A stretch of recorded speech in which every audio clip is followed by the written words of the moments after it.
Hey guys, tonight we begin with something that demands both your attention and your respect.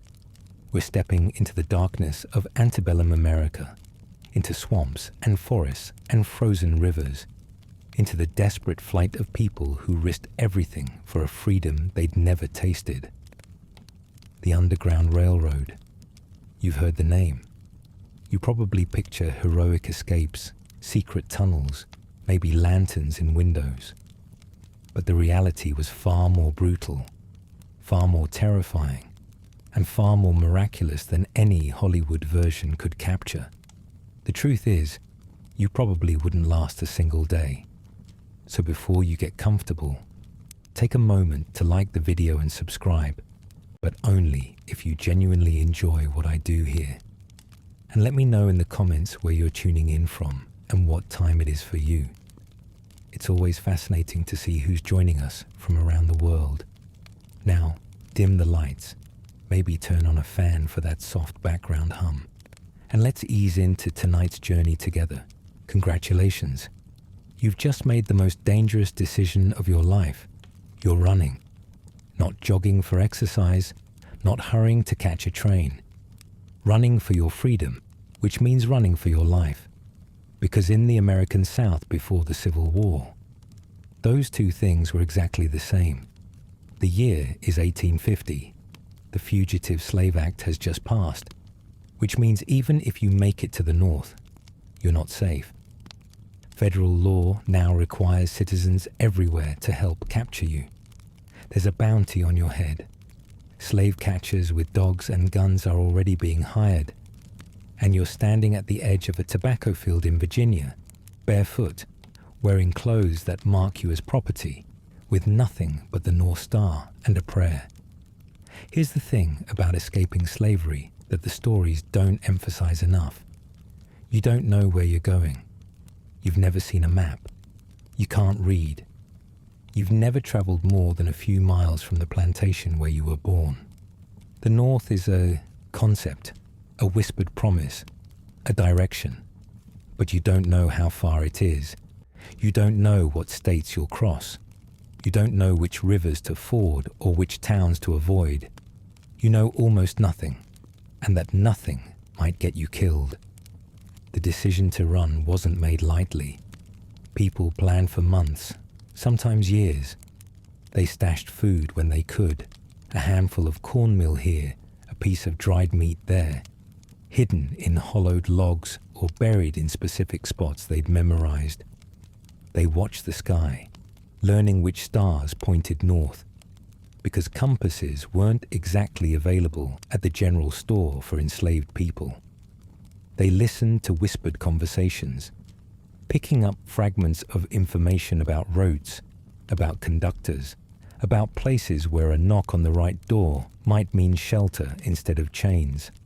Some learned coded songs, spirituals that seemed to be about heaven, but were really about escape routes. Follow the Drinking Gourd wasn't just a hymn. It was a map sung, in plain sight of overseers who never understood what they were hearing. And still, most who ran were caught. The numbers are grim. Historians estimate that of the millions held in bondage, only around 100,000 successfully escaped via the Underground Railroad over its decades of operation. That sounds like a lot until you realize it represents a fraction of a fraction. For every person who made it to freedom, dozens were dragged back, beaten, sold further south, where escape became nearly impossible, or killed as an example to others. You're not just running from slavery, you're running into those odds. The first night is the worst, not because of what happens, but because of what doesn't. Nothing feels real yet. Your body is moving through the darkness, pushing through undergrowth, stumbling over roots you can't see, and your mind keeps telling you this isn't happening. You keep expecting to wake up in your cabin, to hear the overseer's bell, to realize it was all a dream.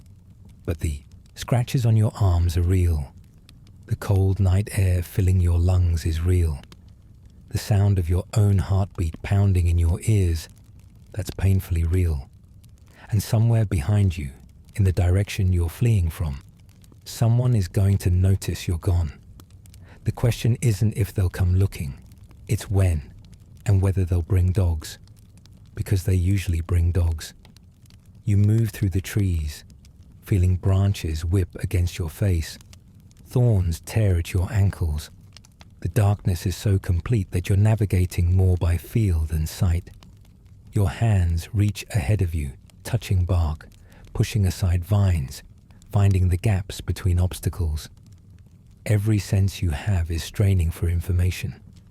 The smell of water might mean a stream nearby, a chance to drink or to mask your trail. The smell of smoke might mean a farmhouse, which could be salvation or doom depending on who lives there. Let's talk about what you're wearing, which is to say, almost nothing useful. Enslaved people weren't given travel gear. You might have a single layer of rough Osnaburg cloth, a coarse fabric that was cheap to produce and uncomfortable to wear. Your feet are bare or wrapped in scraps of leather that barely qualify as shoes. The soles are thin enough that every rock and root bites into your flesh. If it's winter, you're in serious trouble. If it's summer, the mosquitoes and humidity will eat you alive in different ways. You have no coat, no hat, no gloves. Every piece of clothing you own screams that you're a runaway. The fabric, the cut, the patches, all of it marks you as enslaved to anyone who looks closely. And people will look closely, because in the South, everyone was taught to watch for runaways. It was civic duty. It was potential profit. A captured fugitive meant a reward, and rewards motivated even people who claimed to oppose slavery. Your appearance is a liability you cannot change, at least not until you reach a safe house where someone might provide you with different clothes. Until then, you're moving through hostile territory, wearing a uniform that identifies you as prey. Your first obstacle isn't the distance or the cold or the dogs. It's the landscape itself. The South was designed to keep you trapped. Plantations were deliberately isolated, surrounded by miles of wilderness, swamps and rivers with few crossings. Roads were watched, bridges were patrolled. The geography was your prison before the chains ever were. If you're escaping from the deep South, from Georgia or Alabama or Mississippi, you're facing hundreds of miles of hostile terrain before you reach anywhere remotely safe. The Appalachian Mountains loom in the distance, and while they offered cover, they also offered cliffs, freezing temperatures, and the very real possibility of getting hopelessly lost. The trails through those mountains were treacherous even for people who knew them well. For someone who'd never left a plantation, they were deadly mazes. Some runaways, headed for Florida, hoping to find refuge with Seminole communities who had their own reasons to resist white authority. Others aimed for Mexico, which had abolished slavery and offered genuine freedom. But most pointed themselves north, toward states that were nominally free, toward Canada, toward a border that seemed impossibly far away. The distances involved are staggering when you think about them. From the deep South to Canada could be over 1,000 miles. 1,000 miles on foot, at night, through territory that wanted you dead or returned to chains. Now imagine the sounds of that first night. Every snapped twig makes you freeze. Every rustle in the undergrowth could be a patrol, a dog, a snake, or just a rabbit that nearly gave you a heart attack. Owls call overhead, their hoots echoing through the trees, and you don't know if that's a good sign or bad. You don't know what's edible and what's poisonous. You don't know which water is safe to drink. You're operating on terror and hope in roughly equal measures, and both are exhausting fuels. The psychological weight of what you're doing settles in slowly. You've left behind everyone you know, family members, friends, the only community you've ever had. Some of them might have helped you plan this. Some of them might not know you're gone yet, and some of them you'll never see again, no matter what happens. The grief runs parallel to the fear, and you can't afford to feel either one too deeply, because feeling means stopping, and stopping means dying. You might have left behind children, a spouse, parents who are too old to make the journey themselves. You carry their faces in your mind like weights that make every step harder. But you also carry their hopes. Some of them wanted you to go precisely because they couldn't. By dawn, you need to hide. Traveling by day is suicide. Too many eyes, too many patrols, too many ordinary people who turn you in for the reward, or simply because the law told them to.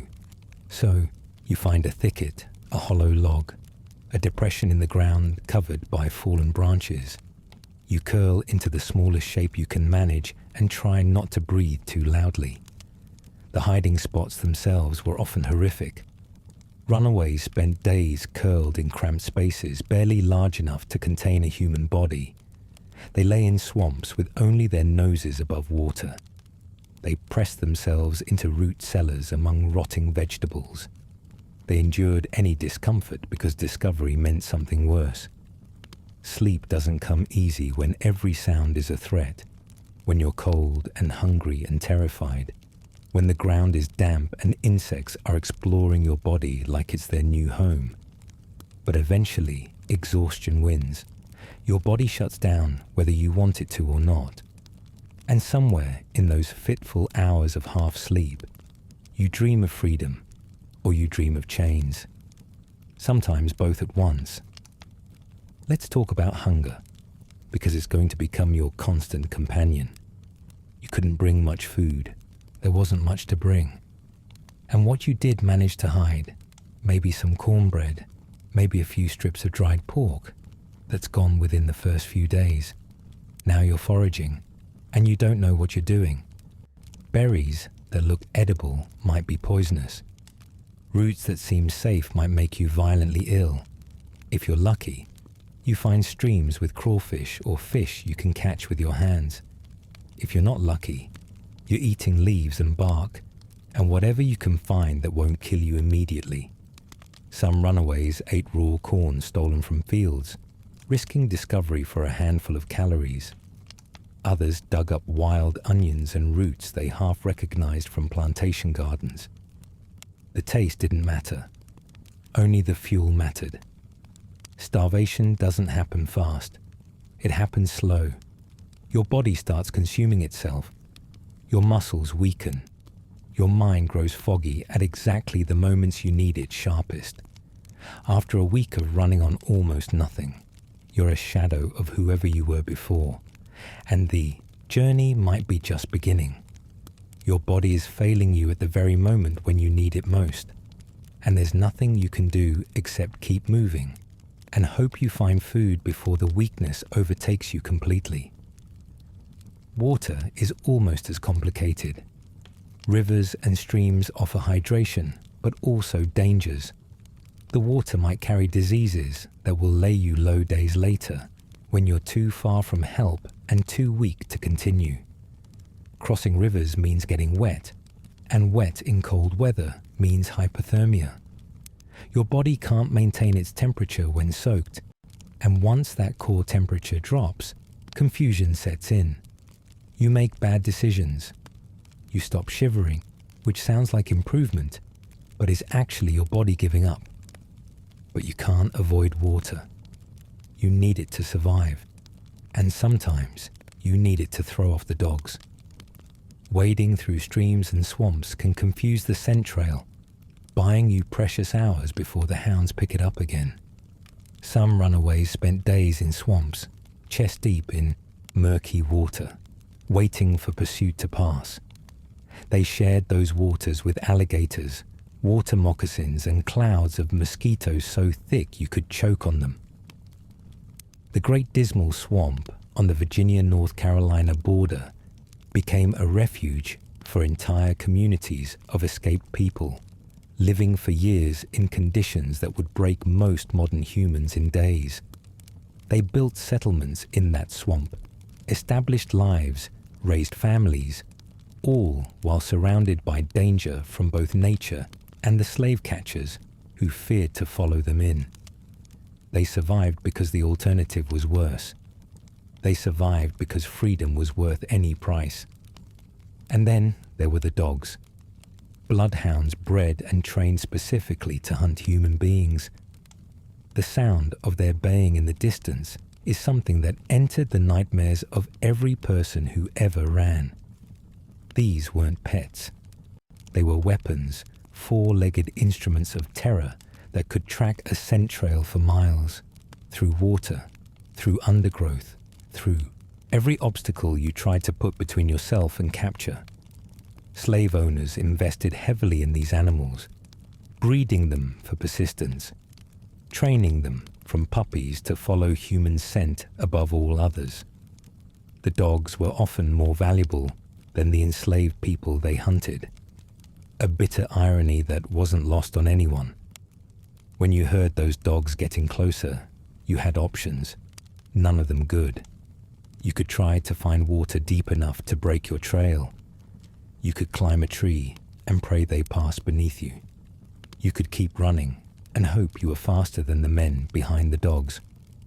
Or you could prepare to fight, knowing that fighting usually meant dying. The dogs weren't trained to kill necessarily.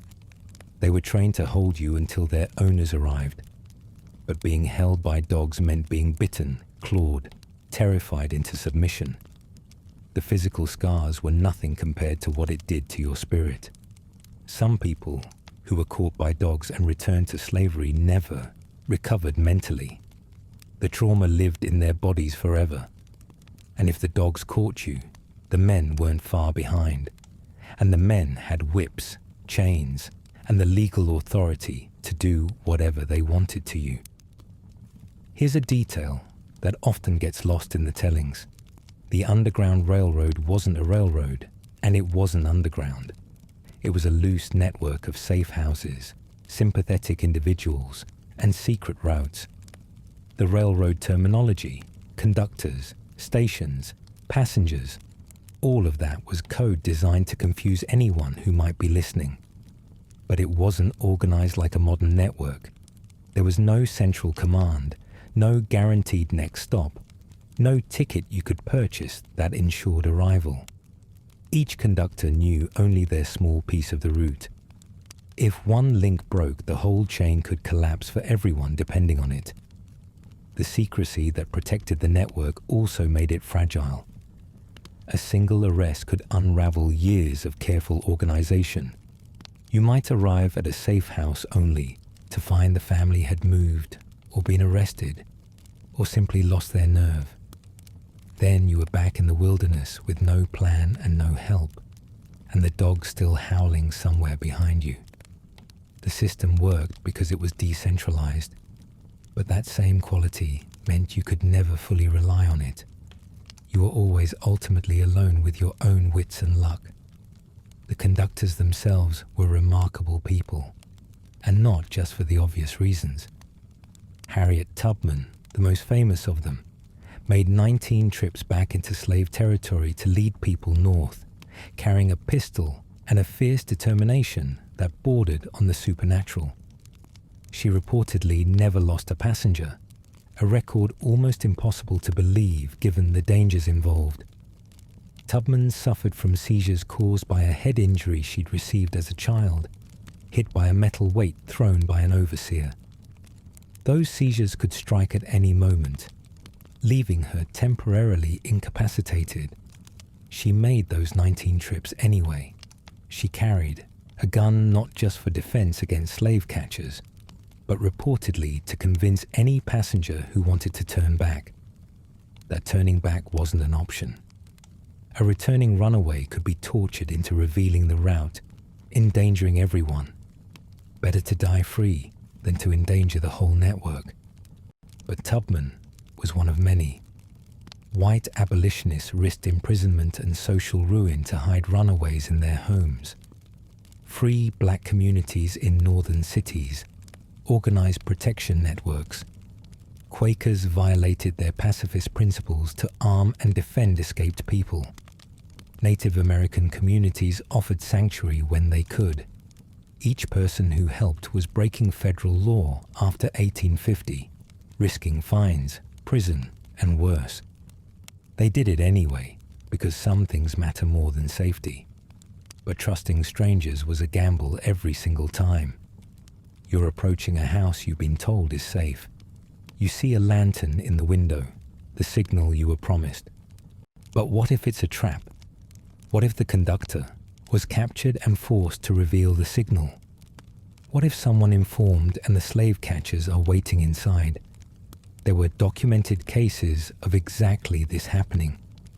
Slave catchers learned the signals, set traps, posed as conductors to catch runaways at their most vulnerable moment. You stand in the darkness, watching that light, trying to decide whether it means freedom or chains. Your whole body is screaming at you to run, to trust no one, to stay hidden in the wilderness, where at least you know the dangers. But the wilderness is killing you slowly. You haven't eaten properly in days. Winter is coming. You need help, so you approach the door, every step feeling like a walk toward your own execution. You knock and you wait, and in that moment you understand prayer more deeply than any sermon ever taught you. Let's say the house is safe. Let's say you're welcomed inside by people who risk everything to help you. What then? You can't rest long. A few hours, maybe a night if you're lucky. They give you food, real food, warm food, and your stomach cramps because it's forgotten how to process anything besides desperation. The first real meal after days of starvation is almost painful. Your shrunken stomach rebels against abundance. You eat slowly, carefully, knowing that gorging yourself will only make you sick. They give you clothes that don't mark you as a runaway. Maybe the rough outfit of a free laborer, something that might buy you a few seconds of doubt if someone stops you. They tell you about the next station, the next conductor, the signals to look for. They warn you about which roads to avoid, which towns have aggressive patrols, where the safe crossings are. You memorize everything because you can't write it down. If you're captured with a written route, everyone along that route is exposed. The information stays in your head, and your head stays attached to your body only as long as you're smart and lucky. The cold. Let's return to the cold because it deserves more attention. Many escapes happened in winter, counterintuitive as that sounds. The frozen ground was easier to travel than mud. Rivers could sometimes be crossed on ice, and the long nights gave more hours of darkness to move without being seen. Winter also meant fewer people outdoors, fewer eyes watching roads and fields. But winter was also a killer with no malice, just physics. Your body loses heat faster than you can generate it. Your fingers and toes go numb, then painful, then numb again, in a way that means damage. Frostbite took extremities from runaways who had no shelter, no proper clothing, no fire that might give away their position. You couldn't build a fire most nights. The light and smoke would be visible for miles, a beacon announcing your location to anyone hunting you. So you shivered through the darkness, curled tight to conserve warmth, counting the hours until dawn brought slightly warmer temperatures. Some people froze to death within sight of safe houses, too weak to cover those final miles. Others survived the cold, but lost pieces of themselves to it.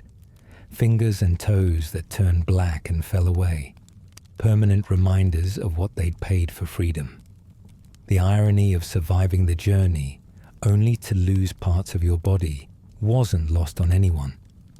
Consider crossing the Ohio River, one of the most famous boundaries between slave and nominally free territory. In winter, the ice could be thick enough to walk on, but you never knew for certain. Every step might be your last if the ice cracked beneath you. You test the ice ahead of you, listening for that terrible sound of fracturing, ready to throw yourself backward if the surface gave way. The water below was cold enough to kill in minutes. If you fell through, there was no rescue. No one was coming to save you. You either pulled yourself out immediately or you died. Some people made it across and collapsed on the far bank, too frozen to move, found by conductors who carried them to warmth, or found by slave catchers who dragged them back to bondage. In warmer months, you needed a boat, which meant finding someone willing to row you across, or stealing a vessel and hoping you could navigate currents you didn't understand. The river was watched, patrolled, lined with eyes that knew what to look for. Crossing it was a moment of maximum vulnerability. Out in the open water, no place to hide. Everything depending on speed and darkness and luck. And here's the cruel twist that the Fugitive Slave Act of 1850 delivered. Even if you made it north, you weren't free. Federal marshals could arrest you anywhere in the country. Citizens were legally required to assist in your capture, facing fines if they refused. The penalties for helping you had increased dramatically. Suddenly the northern states, which had seemed like promised land, became just another layer of danger. You couldn't stop running until you reached Canada, and Canada was hundreds of miles further still. Some people who thought they'd made it were captured years later, living in northern cities, working jobs, building lives. They'd married, had children, established themselves in communities. All of it could be torn away in an instant by someone who recognized you or someone who was paid to hunt you. Slave catchers operated openly in northern cities, scanning black communities for faces that matched reward posters. The paranoia didn't end at the Mason-Dixon line.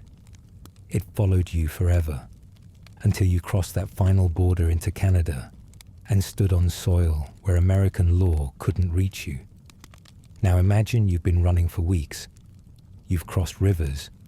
You've hidden in barns and cellars and haystacks.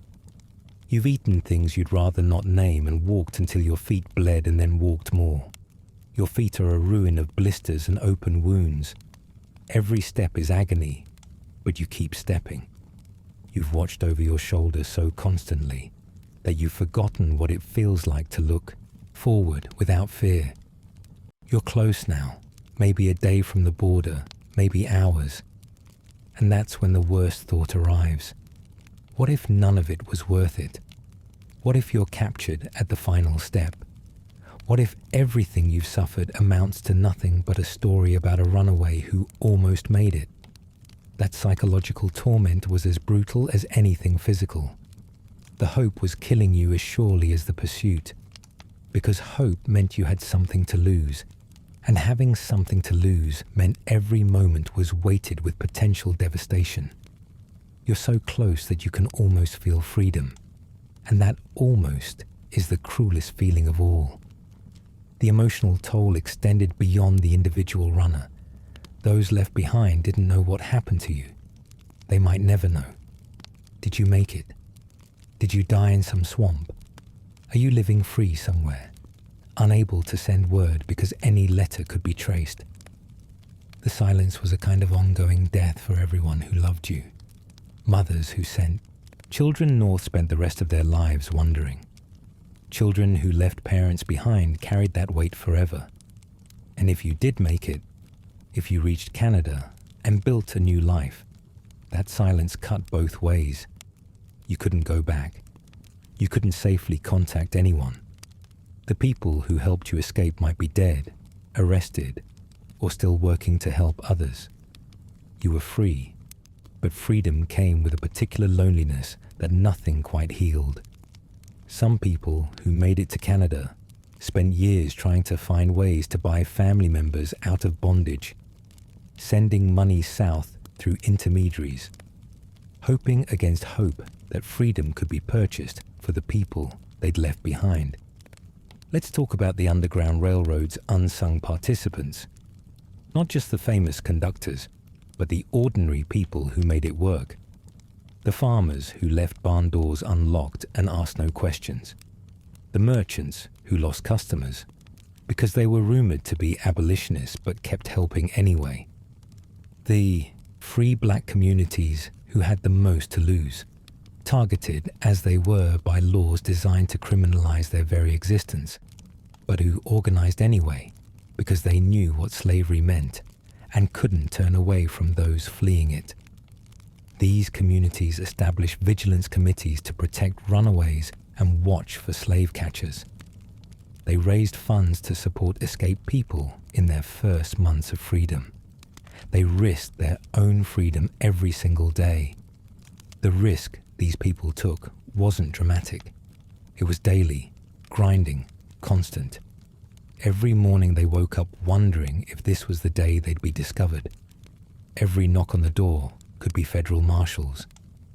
Every stranger in town could be a spy. And they kept going anyway. Think about the children who ran. Because children escaped too. Sometimes with parents, sometimes alone. Imagine being 12 years old and walking through the wilderness at night, hungry and terrified, with no adult to guide you. Imagine being a mother running with an infant, knowing that if the baby cried at the wrong moment, you'd both be caught. There are documented cases of mothers using laudanum to quiet infants, risking their children's health because the alternative was capture. Some parents made the heartbreaking choice to send children ahead alone, hoping the child had a better chance without an adult slowing them down. Some parents gave children away to conductors, trusting strangers completely because the alternative was raising a child in bondage. These decisions haunted people for the rest of their lives, whether the outcomes were good or bad. The calculus of slavery forced impossible choices on people who only wanted to protect their families. Every choice was wrong. Every choice was also the best option available. And now, consider the endurance required. Not just physical endurance, though, that was enormous. The psychological endurance to keep moving when every instinct screamed, stop. The spiritual endurance to maintain hope when hope seemed irrational. The emotional endurance to suppress grief, fear, and rage into something you could carry without it breaking you. Runaways developed a kind of mental armor that allowed them to keep functioning in impossible circumstances. They compartmentalized trauma in real time, pushing down emotions that would have paralyzed them if felt fully. This was a survival adaptation, and it left marks that didn't show on the skin. People who made it to freedom sometimes struggled for years afterward, the delayed weight of everything they'd suppressed finally demanding to be felt. You wouldn't last a day. That's not an insult. It's recognition of how extraordinary the people who did last were. They came from a world designed to crush their humanity, and they refused to be crushed. They made impossible choices and lived with the consequences. They trusted strangers when trust was insane. They kept walking when walking was torture. They believed in freedom before they'd ever experienced it, held onto an idea so tightly that it pulled them across hundreds of miles of danger. They did this without maps, without supplies, without any guarantee of success. They did this knowing that most who tried would fail. They did this anyway. When you finally do cross that border, if you cross it, the moment isn't what you expected. There's no ceremony, no trumpets, just another step forward onto ground that looks exactly like the ground behind you. Trees look the same. Snow looks the same. The cold biting at your face feels identical on both sides of an invisible line. But something shifts in your chest. Something you didn't know was clenched finally releases. You're still hungry. You're still cold. You're still exhausted and damaged and carrying wounds that will never fully heal. But you're free. The word means something different now than it did before you ran. It means possibility, It means tomorrow isn't already written by someone who owns you. It means you belong to yourself, finally, irrevocably, no matter what happens next. You might stand there for a long moment, just feeling the reality of it. You're in Canada. You're free. No one can drag you back. The law that defined you as property has no power here. The Underground Railroad wasn't a single story. It was thousands of stories, each one unique, each one a testament to courage that most of us will never have to find in ourselves. The conductors who risked everything, the passengers who walked through hell, the ordinary people who left doors open and asked no questions. All of them participated in something that looked impossible and made it possible anyway. They didn't just free individuals. They demonstrated something about human beings that we still need to remember. They proved that systems of oppression, no matter how powerful they seem, are never as strong as the human will to be free. So tonight, as you lie in your warm bed, in your safe home, in a world where freedom is assumed, rather than earned with blood and terror, you might spare a thought for those who walked before you. They ran through darkness so thick it swallowed everything. They trusted stars and strangers and something inside themselves that refused to accept the unacceptable. They survived conditions that would break you and me, not because they were superhuman, but because they were human in the deepest sense, capable of enduring what seemed unendurable when the cause was worth it. The Underground Railroad isn't just history. It's a reminder that the most ordinary people can do extraordinary things when they decide that some things matter more than safety, more than comfort, more than their own survival. Every safe house was a small rebellion. Every mile walked in darkness was a declaration. Every person who made it to freedom carried proof that the system designed to hold them was weaker than the spirit it tried to crush. That proof mattered not just for them, but for everyone who came after. It mattered for the abolitionist movement that drew strength from every successful escape. It mattered for the nation that would eventually tear itself apart over the question of slavery. It matters still today, as a reminder of what humans are capable of, both the cruelty and the resistance.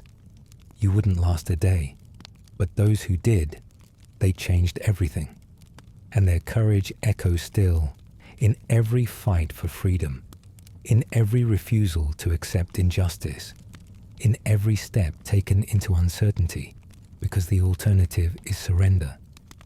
They ran so that you could rest. They suffered so that their descendants might live without suffering. The least we can do is remember them, not as symbols, but as people, scared and brave and desperately human, walking north beneath the same stars that shine above you tonight. Congratulations, you've just enlisted in the United States Colored Troops. The year is 1863, and after months of debate, the government has finally decided that black men can serve in the army. Not because they suddenly believe in your equality, mind you. They're running out of white soldiers and the war isn't going well. You're a solution to a math problem, not a statement of principle. But you signed up anyway. Maybe you escaped slavery and want to fight for the freedom of those still in chains. Maybe you were born free in the North and feel the pull of duty.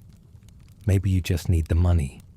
Whatever your reason, you're here now, standing in a recruitment office, while a white officer looks you up and down like he's inspecting livestock. Welcome to the Union Army. They need you. They just don't respect you yet. The enlistment process itself is an exercise in humiliation.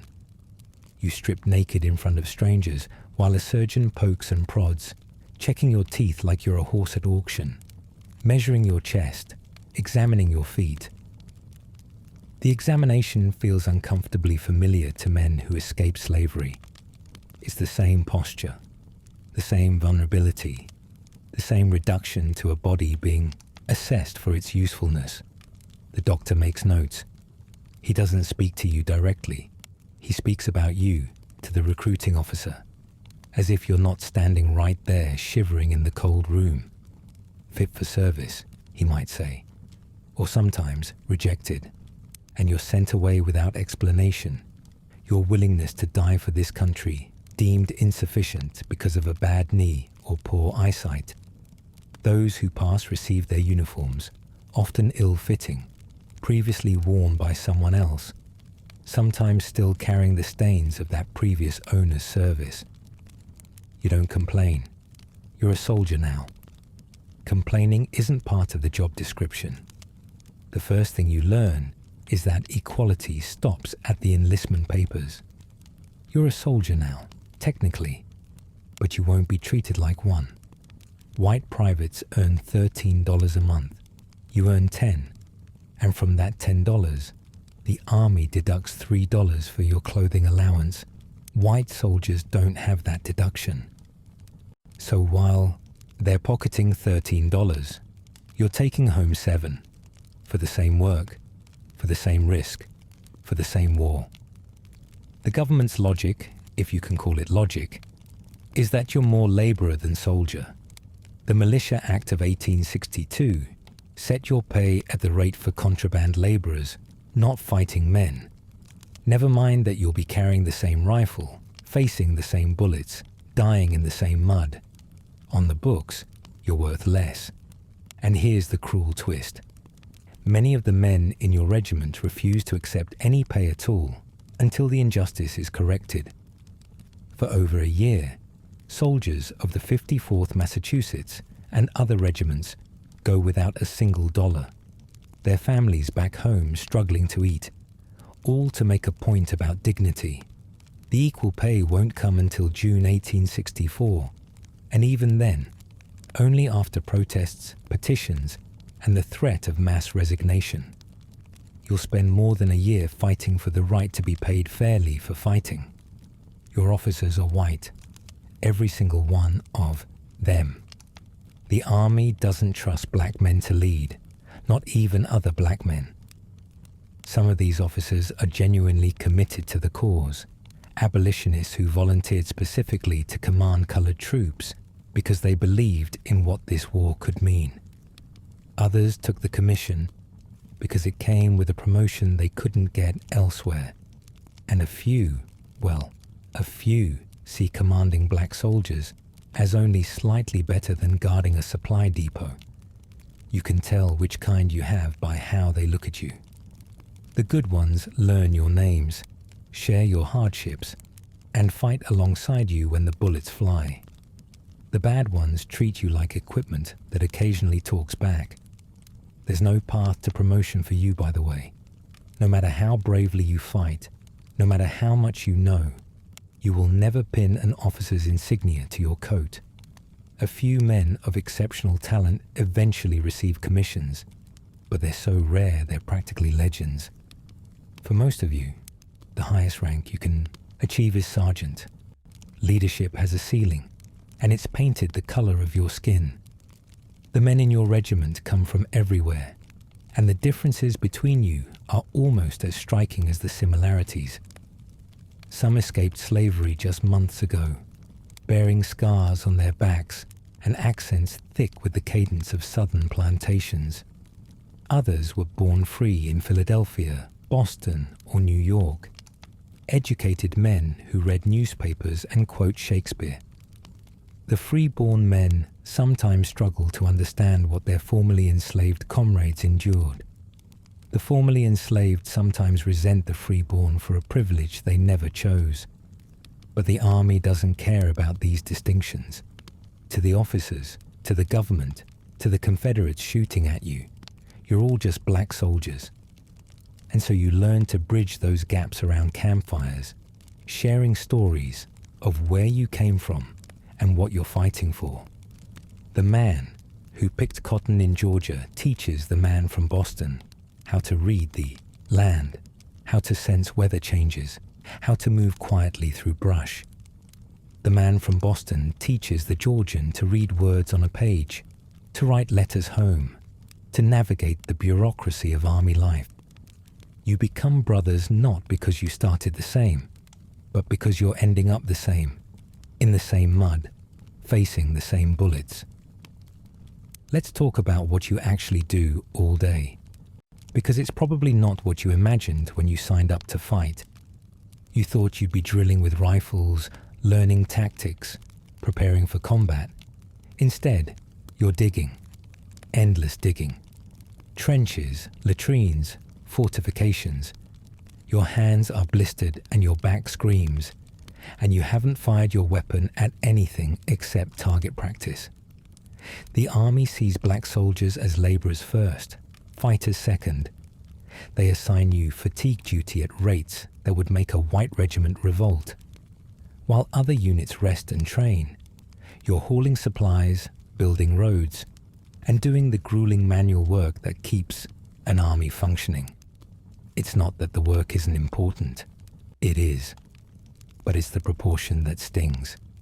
You spend twice as many hours swinging a shovel as you do shouldering a rifle. Some commanders genuinely believe you're better suited for labor than combat. Others are simply protecting their white troops from the dirtiest jobs. Either way, you're exhausted before you ever see a battlefield. And when you finally do get the chance to fight, you'll have to prove something that white soldiers never had to prove, that you're capable of courage at all.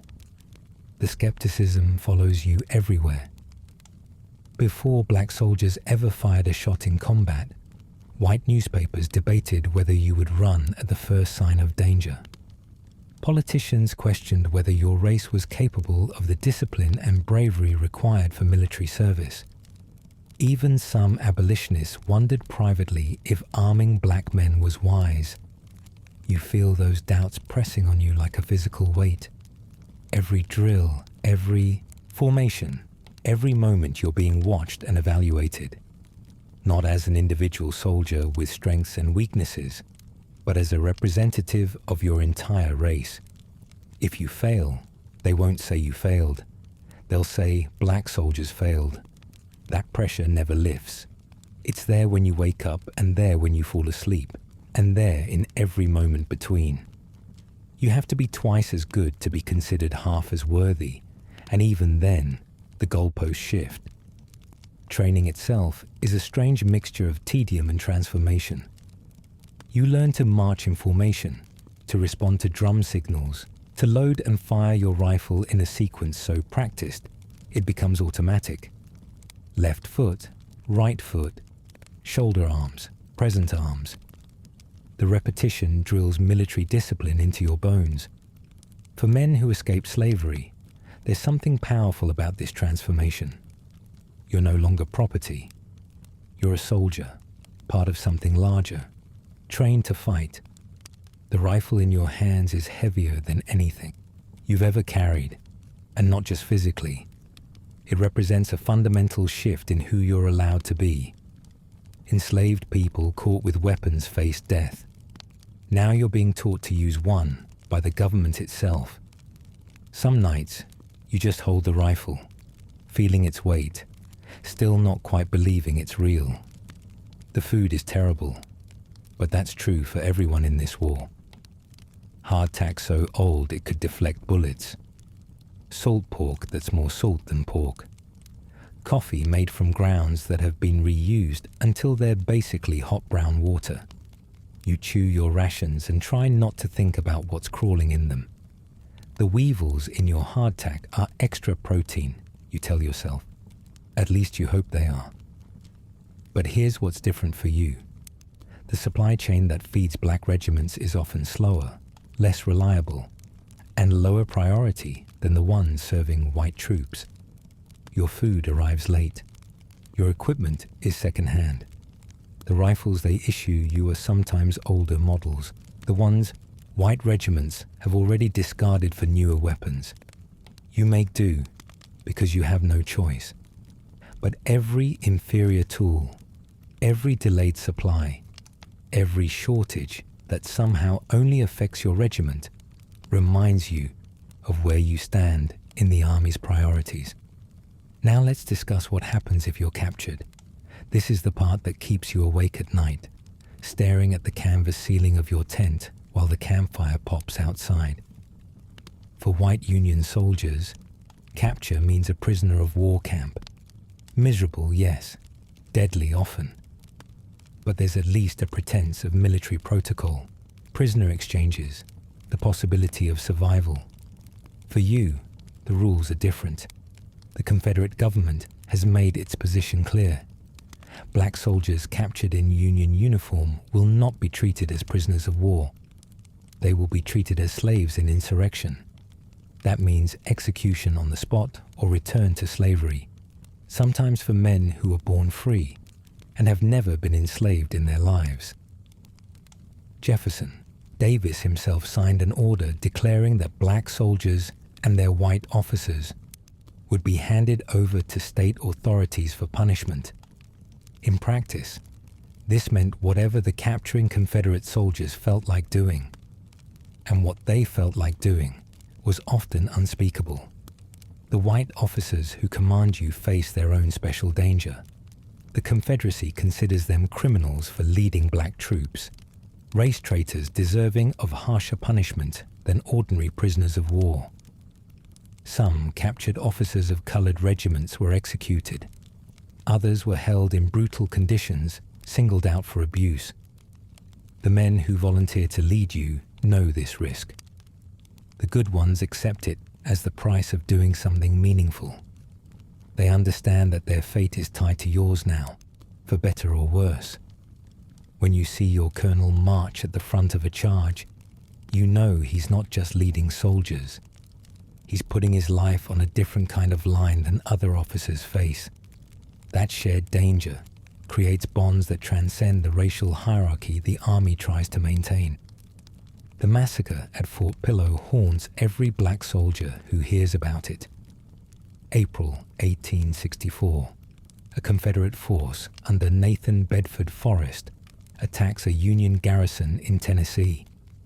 About half the defenders are black soldiers from the 6th United States Colored Heavy Artillery and the 2nd United States Colored Light Artillery.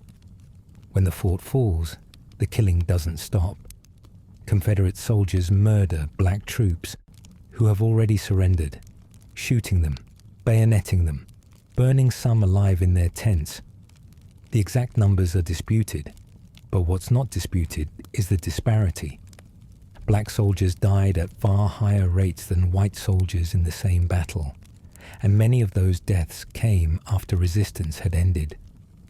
Survivors describe being hunted down, pleading for their lives, being killed anyway. The cry, "Remember Fort Pillow," becomes a rallying call in black regiments, fuel for fury and determination. But it's also a reminder of what awaits you if the battle goes badly. You don't just risk death in combat. You risk something worse than death if you're captured. Every time you march toward enemy lines, you carry that knowledge with you. Your fellow white soldiers have complicated feelings about your presence. Some are abolitionists who welcome you as brothers in the cause. They share their rations, teach you camp tricks, and treat you like fellow men. Others tolerate you with cold indifference, neither hostile nor friendly, simply uninterested in knowing you as anything other than another body in uniform. And some hate you. They didn't sign up to fight alongside black men. They came to preserve the Union, not to free slaves, and your presence in their army feels like a betrayal of what they thought they were fighting for. These men mutter insults as you pass.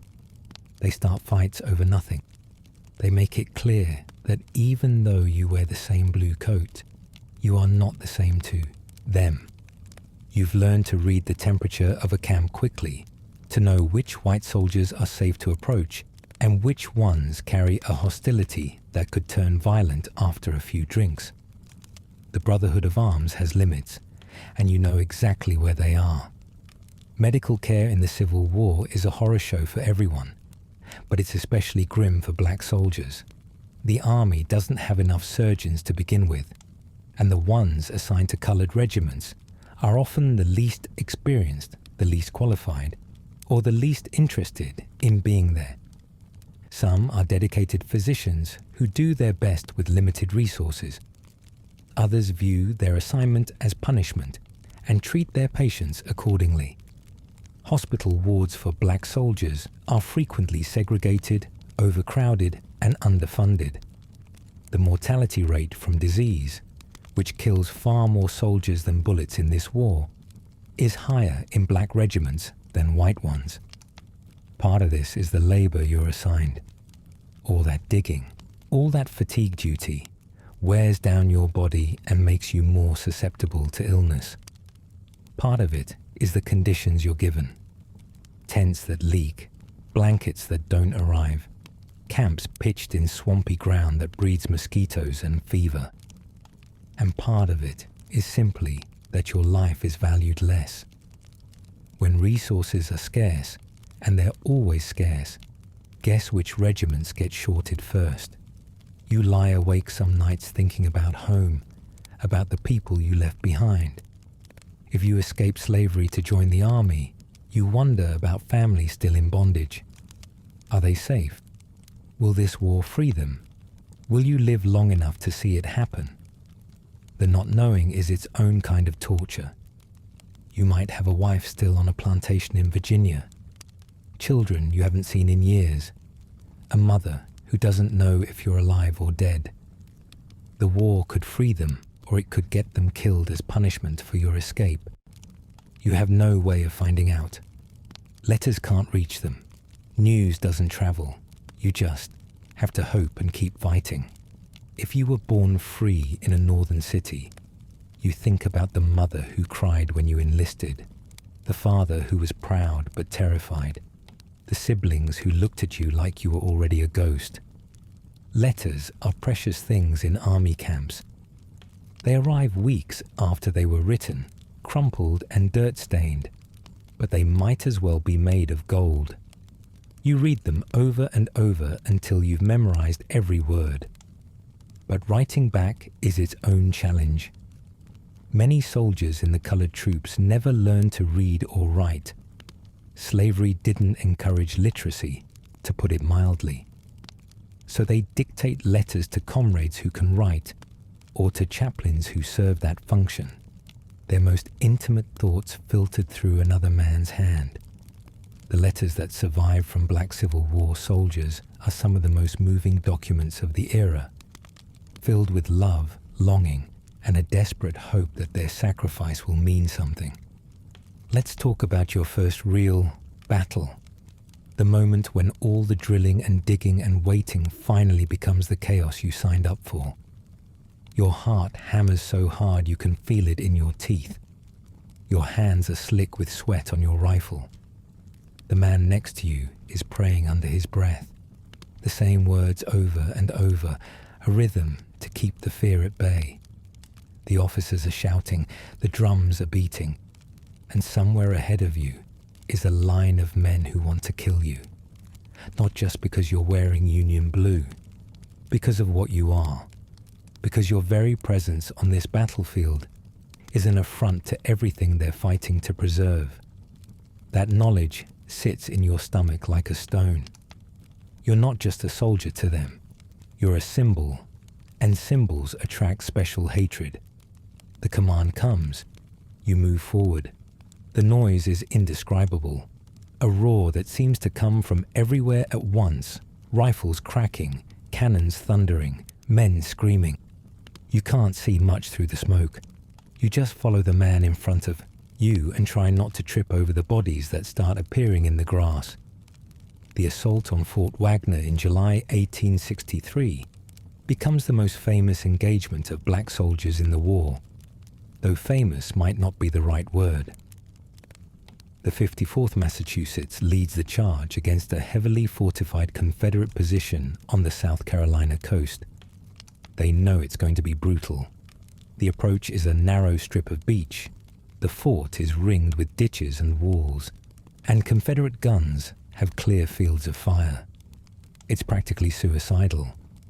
But the 54th's commander, Colonel Robert Gould Shaw, a white abolitionist from a wealthy Boston family, believes his men need this chance to prove themselves in combat. And the men themselves want it.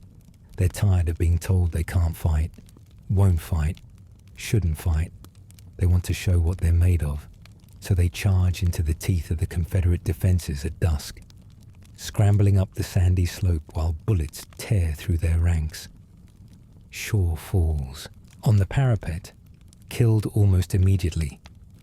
The assault fails. Nearly half the regiment is killed, wounded, or captured.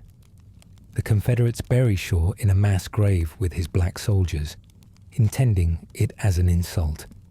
His family says leave him there. He would have wanted it. The Battle of the Crater in July 1864 becomes another bloody lesson in how the Army uses and discards black soldiers. Union engineers dig a tunnel under Confederate lines at Petersburg and pack it with explosives. The plan is to blow a hole in the enemy defenses and send troops pouring through. Originally, black soldiers of the 4th Division are trained specifically for this assault. They rehearse for weeks, learning how to navigate the crater and fan out on either side. But at the last minute, the commanding general gets cold feet. He worries that if the attack fails and black soldiers die in large numbers, he'll be accused of using them as cannon fodder. So he sends in untrained white divisions first. The attack becomes a disaster.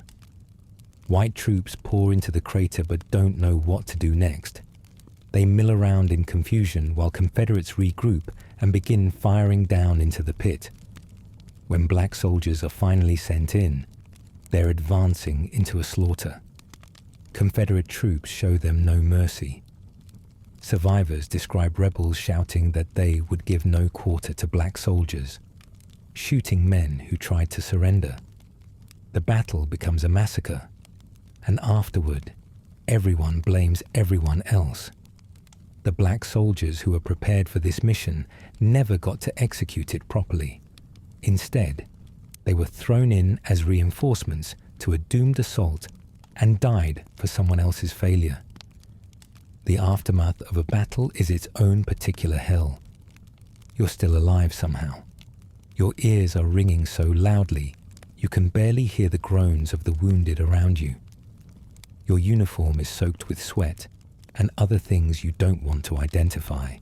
The ground is carpeted with bodies, some in blue, some in grey, some still moving, most not. You help carry the wounded to the field hospital, which is really just a tent where overwhelmed surgeons work by lantern light, their aprons dark with blood. The smell is something you'll never forget, a combination of gunpowder, copper, and that particular sweetness of wounds going bad. You see things that will visit you in dreams for the rest of your life. Men missing limbs, men missing faces, men calling for their mothers in voices that don't sound human anymore. And when the burial details go out, you notice something. Confederate dead are often buried with more care than Union-colored troops. Even in death, the hierarchy persists. Camp life between battles is a strange limbo of boredom, exhaustion, and anxiety. You drill, you dig. You wait for orders that may never come or may come tomorrow. You play cards with men whose faces have become more familiar than your own families. You sing songs around the campfire, spirituals that carry generations, of sorrow and hope, secular songs that mock your situation with dark humor. You listen to the sergeants who've been in the army longer, tell stories about engagements they've survived, lessons wrapped in anecdotes about men who made fatal mistakes. You learn to sleep through almost anything, to grab rest whenever it's offered, because you never know when you'll get the chance again. The rhythm of army life becomes its own kind of normalcy. Even though nothing about your situation is normal, you're a black man in a country that still can't decide if you're property or person, wearing the uniform of an army that still can't decide if you're soldier or laborer, fighting for a government that still can't decide if you deserve equality. And yet here you are, doing the work anyway. Nighttime in camp brings its own texture. The fires burn low. Sentries pace the perimeter, their footsteps crunching on leaves or squelching in mud, depending on the season. Men huddle under thin blankets, pressed, together for warmth, their breath fogging in the cold air. You hear coughing from the sick tents, the distant whinny of horses, the occasional bark of an officer's dog, and underneath it all, the quiet conversations of men who can't sleep. They talk about home, about women they left behind, about what they'll do when the war ends. Some talk about buying land, starting businesses, living like free men in a free country. Others are more cynical. They've seen too much already to believe the country will change just because they bled for it. The optimists and the pessimists argue in hushed voices while the stars wheel overhead, both knowing that tomorrow might bring orders that make all their plans irrelevant. The Emancipation Proclamation changed everything and nothing. It declared slaves in Confederate territories free, which was wonderful in principle, except the Confederacy didn't exactly take orders from Abraham Lincoln. For slaves still behind enemy lines, freedom remained, theoretical until Union troops actually arrived to enforce it. But for you, the proclamation matters in a different way. It transformed the war from a fight to preserve the Union into a fight to end slavery. It gave your service meaning beyond military necessity. You're not just filling a gap in the ranks anymore. You're fighting for something that will change the country forever. At least, that's how you see it. Not everyone in the Union Army agrees. Some white soldiers resent the shift in war aims. They didn't sign up for abolition. They signed up to put down a rebellion. And now they're being told they're fighting to free people they've been taught their whole lives to look down upon. The grumbling in some white regiments is loud enough to hear from your side of camp. Let's talk about the strange experience of liberating enslaved people as you march through Confederate territory. Your regiment enters a plantation, and the enslaved people there see you, a black man in Union blue, carrying a rifle. The looks on their faces are something you'll carry with you forever. Disbelief first, then a dawning hope that transforms into joy so overwhelming some of them weep and fall to their knees. They touch your uniform like it's sacred. They ask your name, where you're from, if freedom is real now, or just another broken promise. Old women bless you. Children follow the column for miles, not wanting to let you out of their sight. It's the most meaningful thing you've ever done, and it fuels you through every indignity the army throws at you. But there's complexity too. Some of these people are your family, scattered by the slave trade years ago. Some speak with accents that match your grandmother's voice. The war has made you an instrument of liberation, but it's also shown you the full scope of what slavery did. Families torn apart, bodies scarred by the lash, spirits that flicker between defiance and brokenness. You free them because you can, but freedom is just the beginning of a longer journey. The contraband camps that spring up near Union lines are filled with people who escaped slavery seeking protection. Women, children, elderly people who couldn't fight but refused to stay in bondage. They cluster around the army like refugees, which is exactly what they are. The army doesn't quite know what to do with them. Some commanders put them to work, paying meager wages for labor. Others try to push them away, seeing them as a burden. The conditions in these camps are often terrible, crowded and unsanitary, breeding grounds for disease. You see children die of illnesses that proper food and shelter might have prevented. You see women who escaped one form of exploitation fall victim to another at the hands of Union soldiers who see them as fair game. The freedom your army brings is real, but it's also incomplete, messy, full of suffering that nobody planned for. You do what you can, You share your rations. You protect who you're able to protect. But you're just one soldier, and the need is overwhelming. The Confederate response to black soldiers in Union Blue grows more vicious as the war progresses. They see your presence as an insult, an inversion of the natural order they're fighting to preserve. Propaganda describes you as savages, beasts, subhuman creatures who will commit atrocities if not stopped. The reality is that black regiments generally behave with the same discipline as any other troops, sometimes more so because you know how closely you're being watched. But reality doesn't matter to men who've built their entire society on the premise of your inferiority. They can't afford to see you as soldiers. They can only see you as threats to everything they believe. This ideology fuels the massacres, the refusal to take prisoners, the special hatred reserved for black men in blue. You're not just an enemy combatant. You're an existential challenge to their worldview, and they'd rather kill you than let that challenge stand. Summer heat and winter cold both find ways to make camp life miserable. In the swampy lowlands of the South Carolina coast, where many black regiments serve, the heat is suffocating and the mosquitoes are thick enough to drink. Malaria sweeps through camps like wildfire. Men shiver with fevers one day and sweat through soaked shirts the next. The medical staff does what they can, which isn't much. Quinine helps if you can get it, but supplies are inconsistent. You lose men to disease who never saw a Confederate soldier, never fired their rifle in anger, just wasted away in their cots while the swamp breathed fever into the air.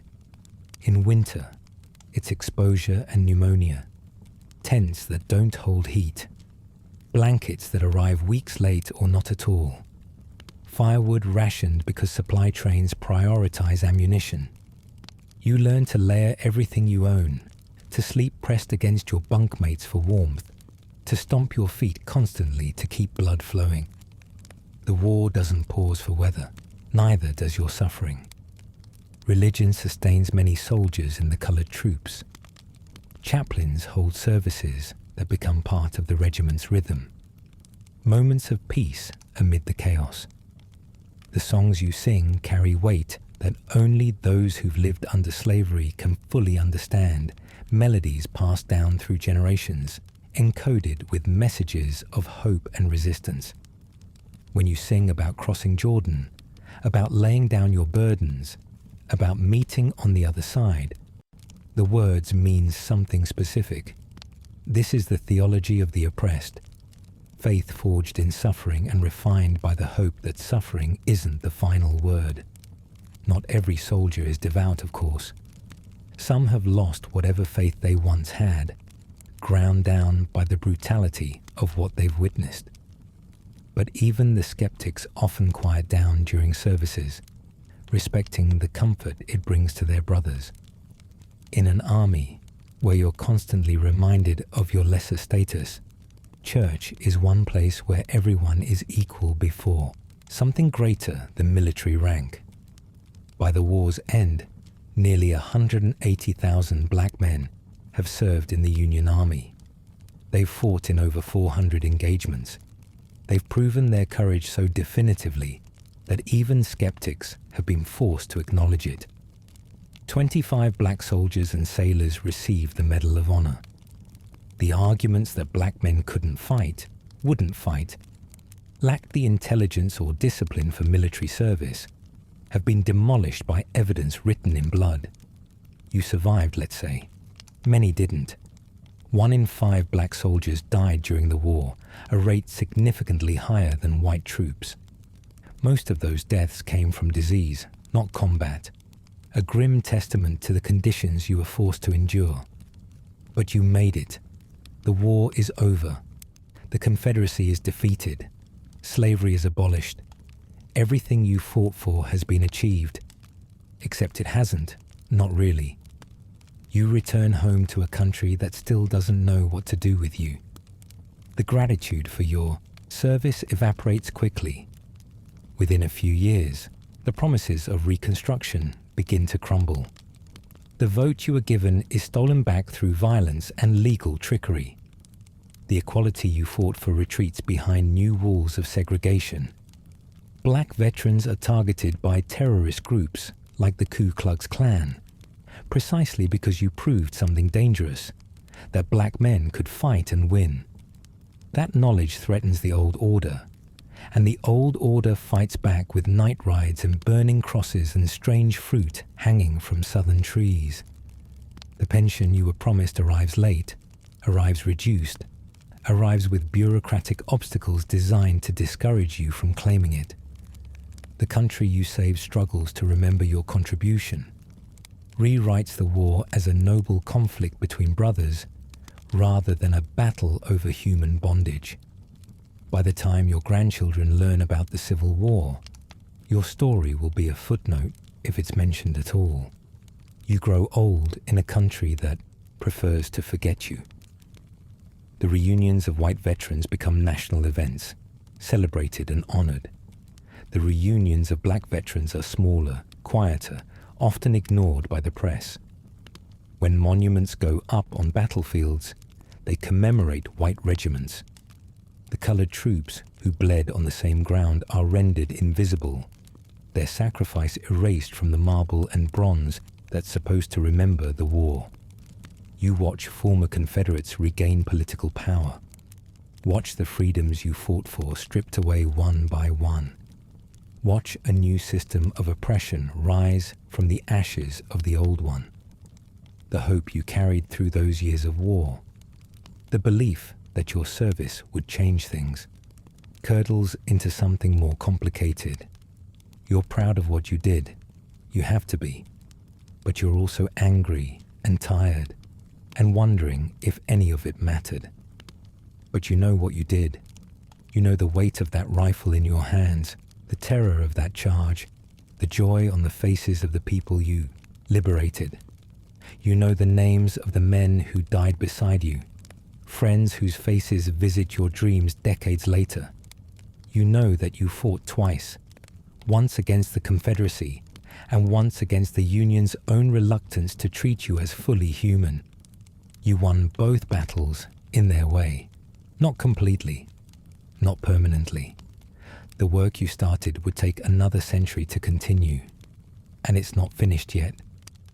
But you proved something that could never be unproved, that when given the chance, you fought with everything you had for a country that gave you almost nothing in return.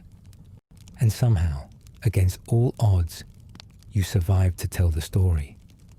So tonight, as you lie in your own bed, safe and warm and far removed from the mud and blood of a war that ended long ago, maybe spare a thought for those soldiers. The men who signed up knowing the pay was unfair, the danger was doubled, and the recognition might never come. They did it anyway. They grabbed that chance to fight for something greater than themselves, even when the country they were saving couldn't see their full humanity. Their names are mostly lost now, scattered in pension records and cemetery rolls, but their legacy shaped everything that came after.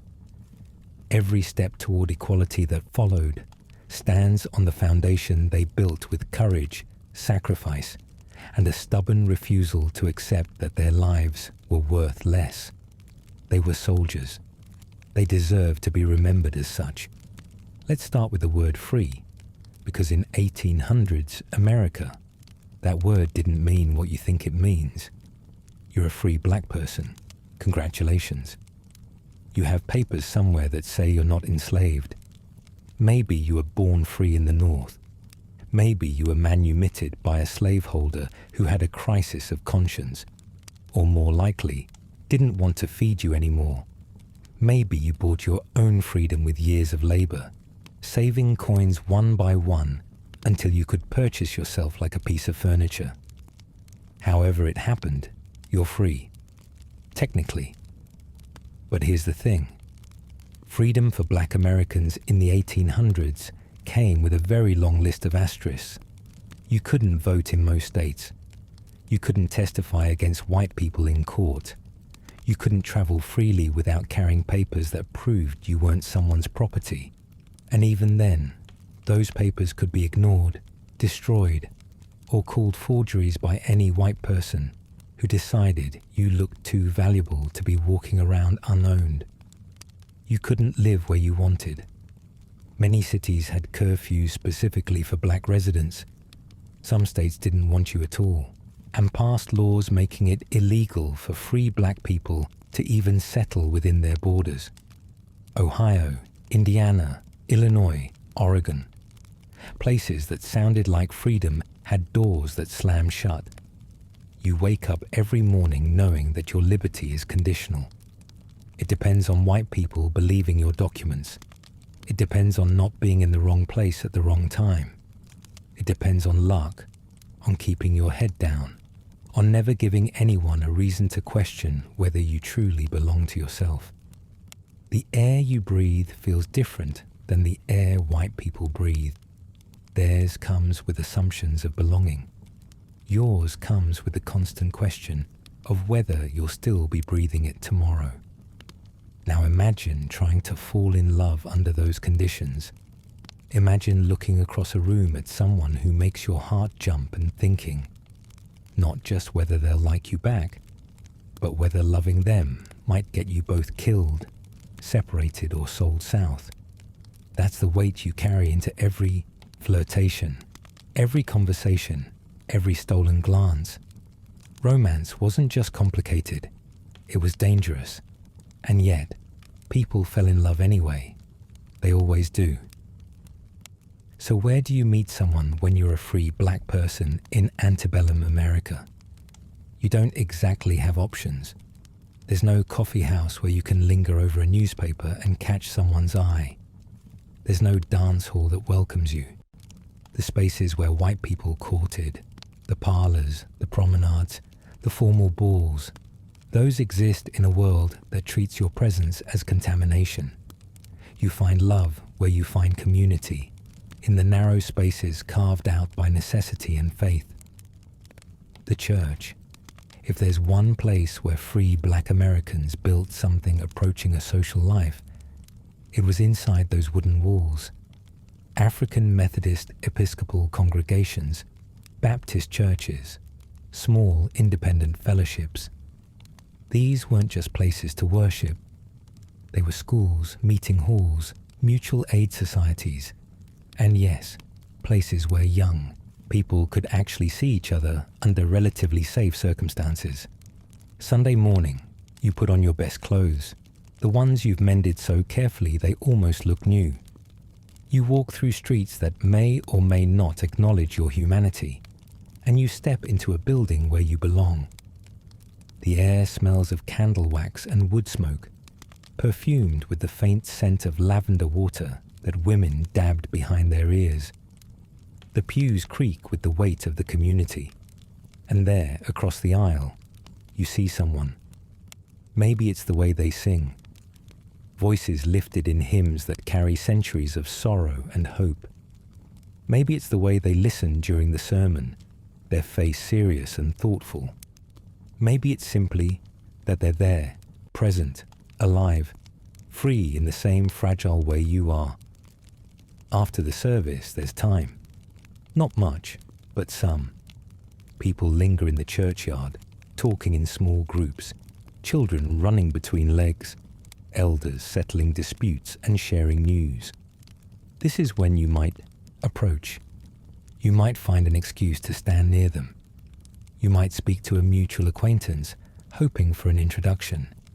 The rules of courtship are strict, but they exist, and knowing them means knowing how to navigate.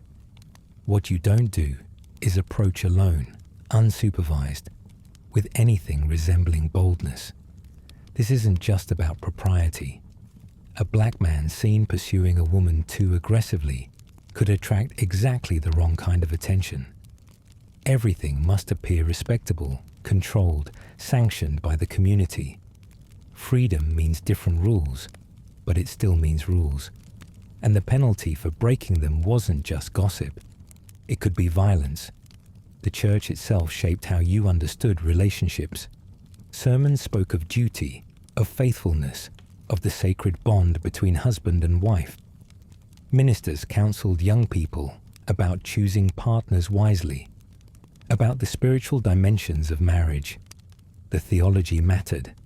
In a world that treated black people as less than human, the church insisted on their full humanity, their souls as valuable as any white person's soul.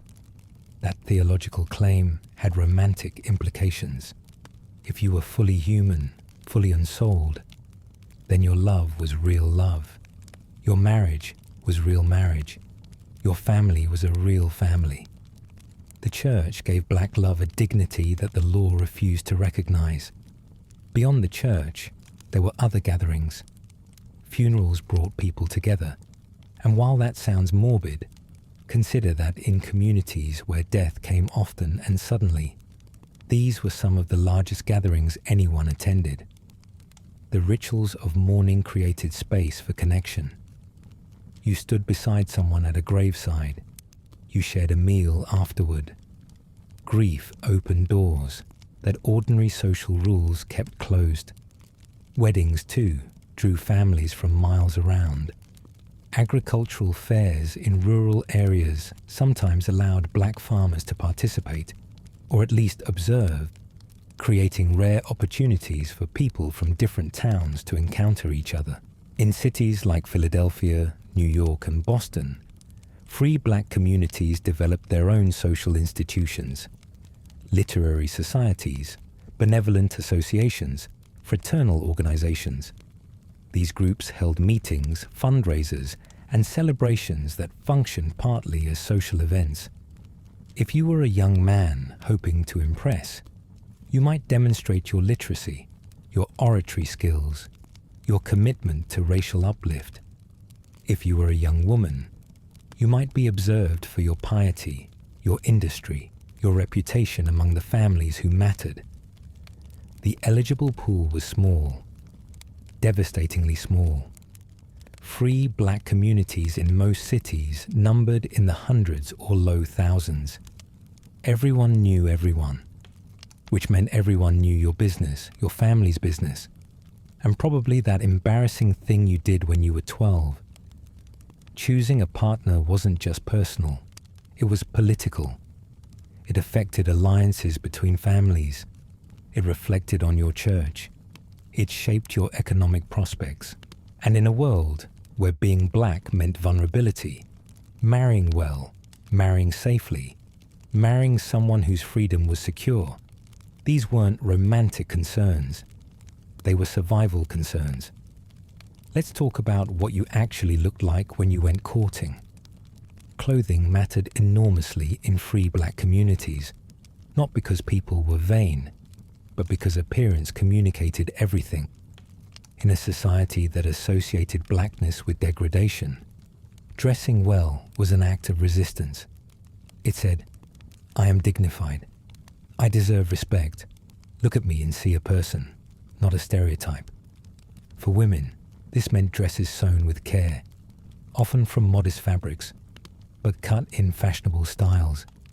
A woman might spend weeks making a single dress, copying patterns from magazines or from glimpses of what white women wore. The fabric would be cotton or wool, rarely silk unless she was from a wealthy family. Colors were often muted, dark blues and browns and grays, because bright colors were associated with impropriety. But within those constraints, women expressed creativity. A carefully placed ribbon, an embroidered collar, a bonnet trimmed with flowers saved from last spring. Every detail was intentional. Men dressed in dark suits when they could afford them, or clean work clothes when they couldn't. A white shirt was essential. Even if it had been washed so many times it was nearly transparent. Hats mattered. A well-brushed hat suggested a man who took care of his possessions, who had standards, who would take care of a wife the same way. Shoes were polished until they gleamed, or at least until the cracks in the leather stopped being obvious. The effort was exhausting. Before any social event, hours went into preparation. Hair was styled, clothes were pressed with irons heated over fires, faces were washed with precious soap. And all of this happened in cramped rooms, with limited water, with families sharing the same small mirrors. Getting ready to be seen was a communal activity, sisters helping sisters, mothers advising daughters, the whole household invested in making sure their representative looked worthy. And then you walked out the door, through streets where your appearance might be mocked, ignored, or worse. You held your head high anyway. You arrived at the church or the gathering and you presented yourself as the person you wanted to be seen as. A person of worth. A person deserving of love. Let's say you found someone. Your heart has made its choice, irrational and insistent as hearts always are. Now comes the actual courtship. And this is where you learn that dating in free Black America was simultaneously more formal and more precarious than anything in a Jane Austen novel. First, you need permission, not just from the person you're interested in, but from their family. Approaching without family sanction was disrespectful at best and suspicious at worst. A young man was expected to make his intentions known through proper channels. This might mean speaking to a father, an uncle, or in their absence, a mother or respected community elder. You would present yourself as a serious person with serious prospects. You would explain your employment, your character, your plans for the future, and they would evaluate you. The evaluation was thorough. Free Black families had everything to lose by allowing their daughters to marry poorly. A man without steady work meant poverty. A man without secure freedom papers meant risk. A man with a reputation for drinking, gambling, or keeping bad company meant disgrace. And disgrace in a small, tight-knit community could follow a family for generations. The questions were pointed. Where do you work? How long have you held that position? Who are your people? Where did you come from? Do you attend church regularly? Have you ever been in trouble with the law? But assuming you passed inspection, assuming your character witnesses spoke well of you, assuming the family decided you were worth the risk, then courtship could begin. Courtship meant supervised visits. You called on the young woman at her family's home, sitting in the parlor if there was one, or in the main room if the family was modest. Her mother or grandmother would be present, often doing needlework in the corner, appearing not to listen while hearing everything. You made conversation. You demonstrated your education, your refinement, your respect. You absolutely did not touch her, joke inappropriately, or suggest anything that could be construed as forward.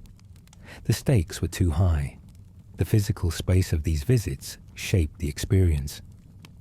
Picture a small room, maybe 10 feet by 12, with wooden floors worn smooth by years of footsteps. A fireplace provides the only heat in winter, its light flickering across faces. Furniture is sparse but carefully maintained. A settee, a few chairs, a small table. On the walls, perhaps a sampler embroidered with a Bible verse, perhaps a portrait of a family member, perhaps nothing at all except the texture of whitewashed plaster. The room smells of whatever was cooked for dinner, of the soap used to scrub the floors, of the lavender sachets tucked into drawers. In this intimate space, under the watchful eyes of family, you tried to determine whether this person was your future. What did you talk about? Church, certainly. The latest sermon. News from the community. Perhaps a book you'd both read, if you were among the lucky minority with access to literature. Perhaps your work, your ambitions, your hopes for what freedom might someday mean. These conversations sound stiff to modern ears, but they served a purpose. You were learning whether this person shared your values, your vision, your faith. You were discovering whether you could build a life together in a world determined to tear you apart. Silence was part of it too.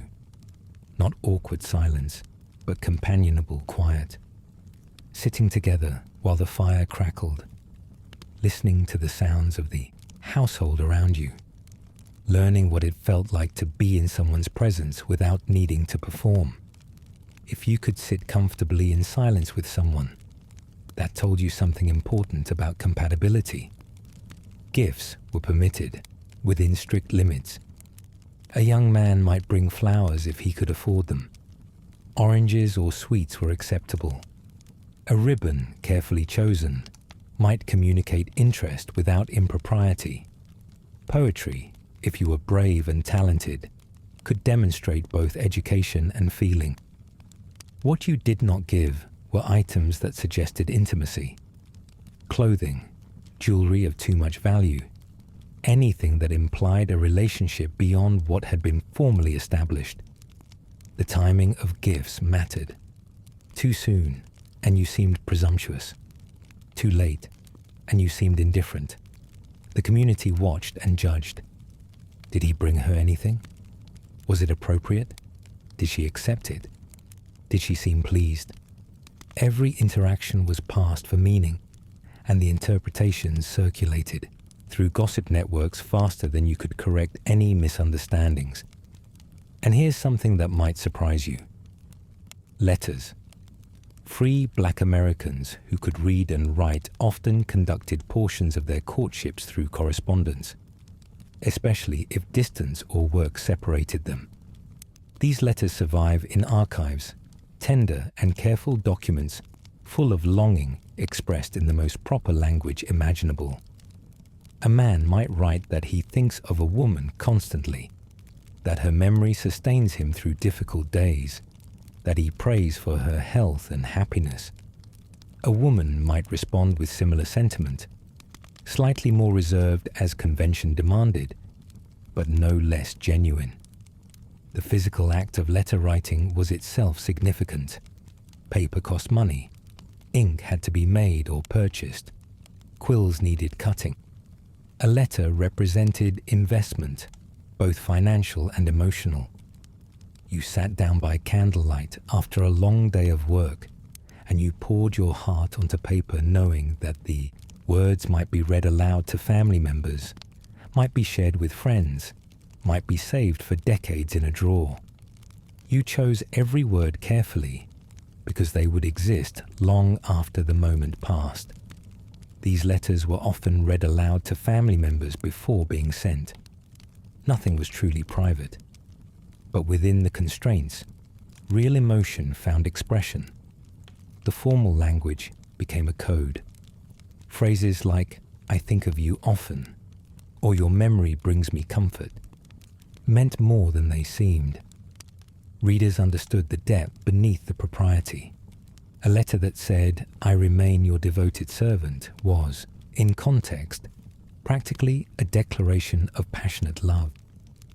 The courtship period varied. Months, sometimes a year or more. Families wanted to be certain. The couple wanted to be certain.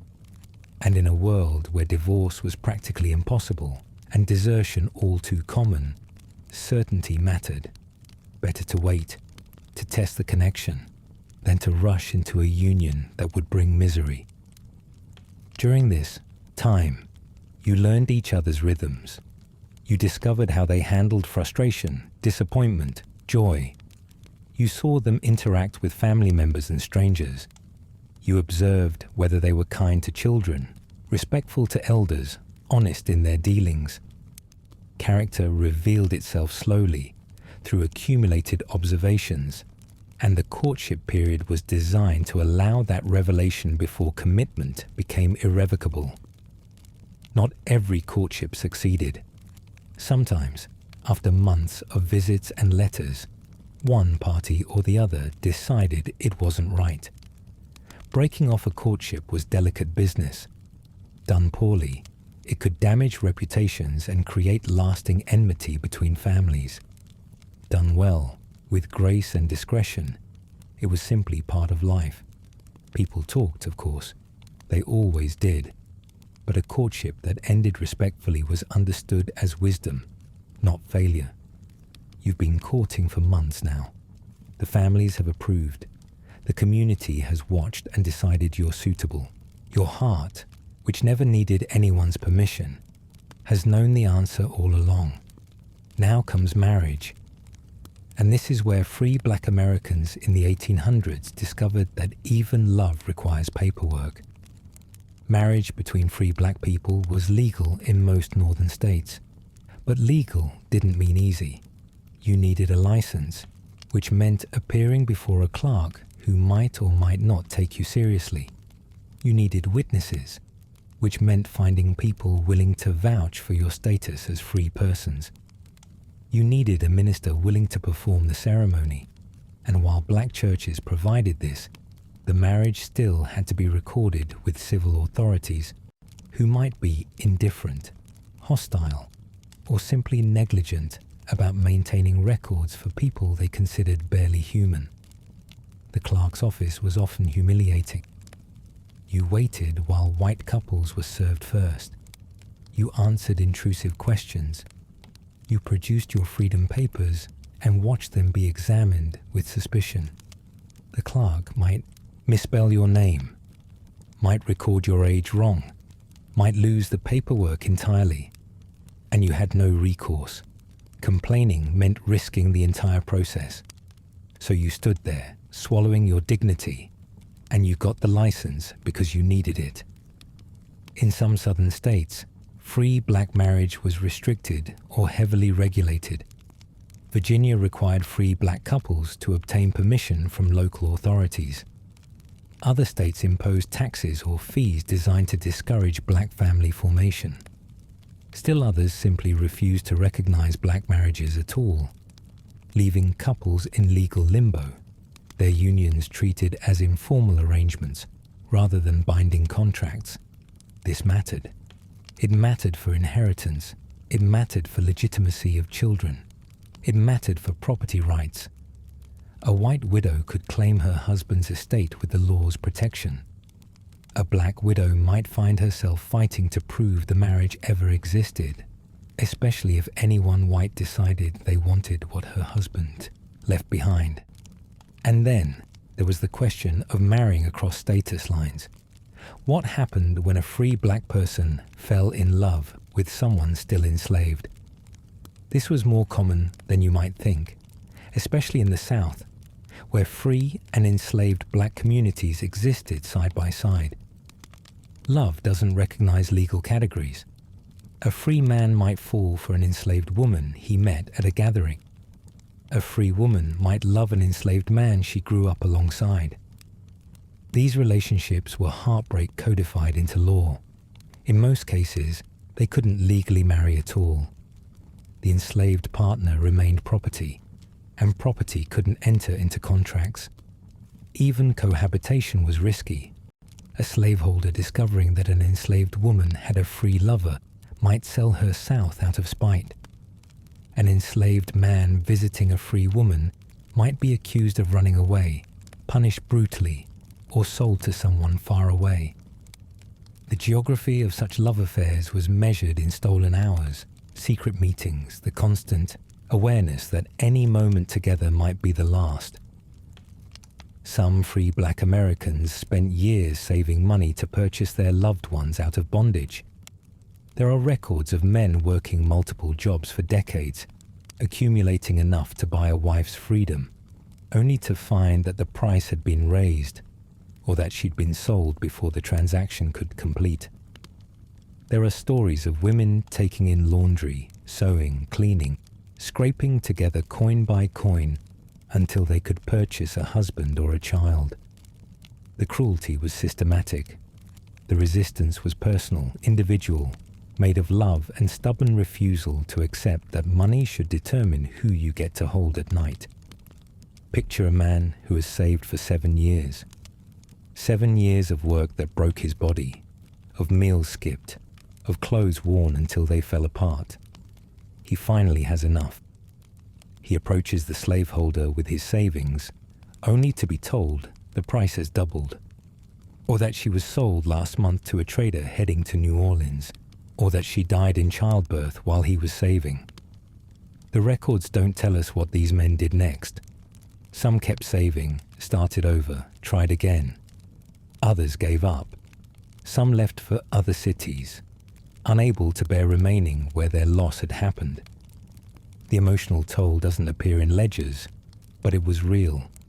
If you managed to marry, if the paperwork went through and the ceremony was performed and the community celebrated, you still weren't safe. Free Black Americans lived with a terror that most of us can hardly imagine. Kidnapping, the Fugitive Slave Act of 1793, and its more vicious successor in 1850, meant that anyone who looked enslaved could be claimed by anyone who said they were a runaway. Professional kidnappers prowled northern cities, snatching free black people off the streets and selling them south. Your freedom papers could be destroyed. Your protestations could be ignored. One day you're walking home from work, and the next you're in chains being transported to a cotton plantation in Mississippi. This wasn't rare. It wasn't a theoretical fear. It happened constantly. Newspapers in free black communities ran warnings about suspicious white men seen lurking near schools, churches, workplaces. Families developed code words and emergency plans. Children were taught never to trust strangers who asked about their parents' whereabouts. A marriage, a family, an entire life built over decades could be erased in an afternoon if the wrong person decided you looked valuable. The fear shaped how couples thought about the future. Do you have children, knowing they might be stolen? Do you save money for a home, knowing everything could be taken? Do you put down roots in a city or keep moving, hoping anonymity protects you? Some families stayed in tight-knit communities where everyone knew everyone and strangers were immediately noticed. Others deliberately scattered, hoping that kidnappers couldn't find all of them at once. Romantic decisions were shadowed by calculation. If you marry someone whose papers are questionable, you're both at risk. If you marry someone from a different city, you're harder to track, but also farther from family support. If you have children, every child is another person who might be stolen. Love had to coexist with strategic thinking. The heart wanted what it wanted, but the head kept making lists of dangers. Let's paint a picture of what an actual social gathering might have looked like. You're in Philadelphia, 1835. The African Methodist Episcopal Church is hosting a celebration after a wedding, and you've been invited. You dress carefully because every piece of clothing communicates something. Too shabby, and you suggest poverty. Too flashy, and you invite criticism for vanity. Women wear their best dresses, often homemade but crafted with skill. Fabric chosen for its quality and dignity. Men wear dark suits if they can afford them, or their cleanest work clothes if they cannot. You walk through streets that don't welcome you, past storefronts that won't serve you, into a neighborhood where their faces finally look like yours. The church basement smells of candle smoke and cooked food. Long tables hold dishes brought by every family, a potluck of whatever people could afford. Greens cooked with fatback, cornbread, sweet potato pie, if someone had sugar to spare. The women who organize the food guard it carefully. There will be enough for everyone, but no one should waste. Musicians play in the corner. Fiddle and banjo, maybe a tambourine. Rhythms that carry African heritage, even when the melodies have been shaped by American experience. People dance, but not too wildly. Respectability matters. The white world is always watching, always looking for evidence that black people are uncivilized, dangerous, unworthy of freedom. So even in celebration, there's restraint, a consciousness of performance. You dance joyfully but properly. The room is warm with bodies and firelight. The air is thick, with the smell of food, of sweat, of the pomade men use in their hair. Children weave between adult legs, giddy with the excitement of staying up late. Old women sit along the walls, commenting on everything, missing nothing. Young men cluster in corners, trying to look confident, watching the young women with poorly disguised interest. And somewhere in that room, you see someone. Maybe they're ladling punch. Maybe they're laughing with friends. Maybe they catch your eye and hold it just a moment too long. This is how it begins, not with grand gestures, but with small recognitions in crowded rooms. You find a mutual acquaintance. You arrange an introduction.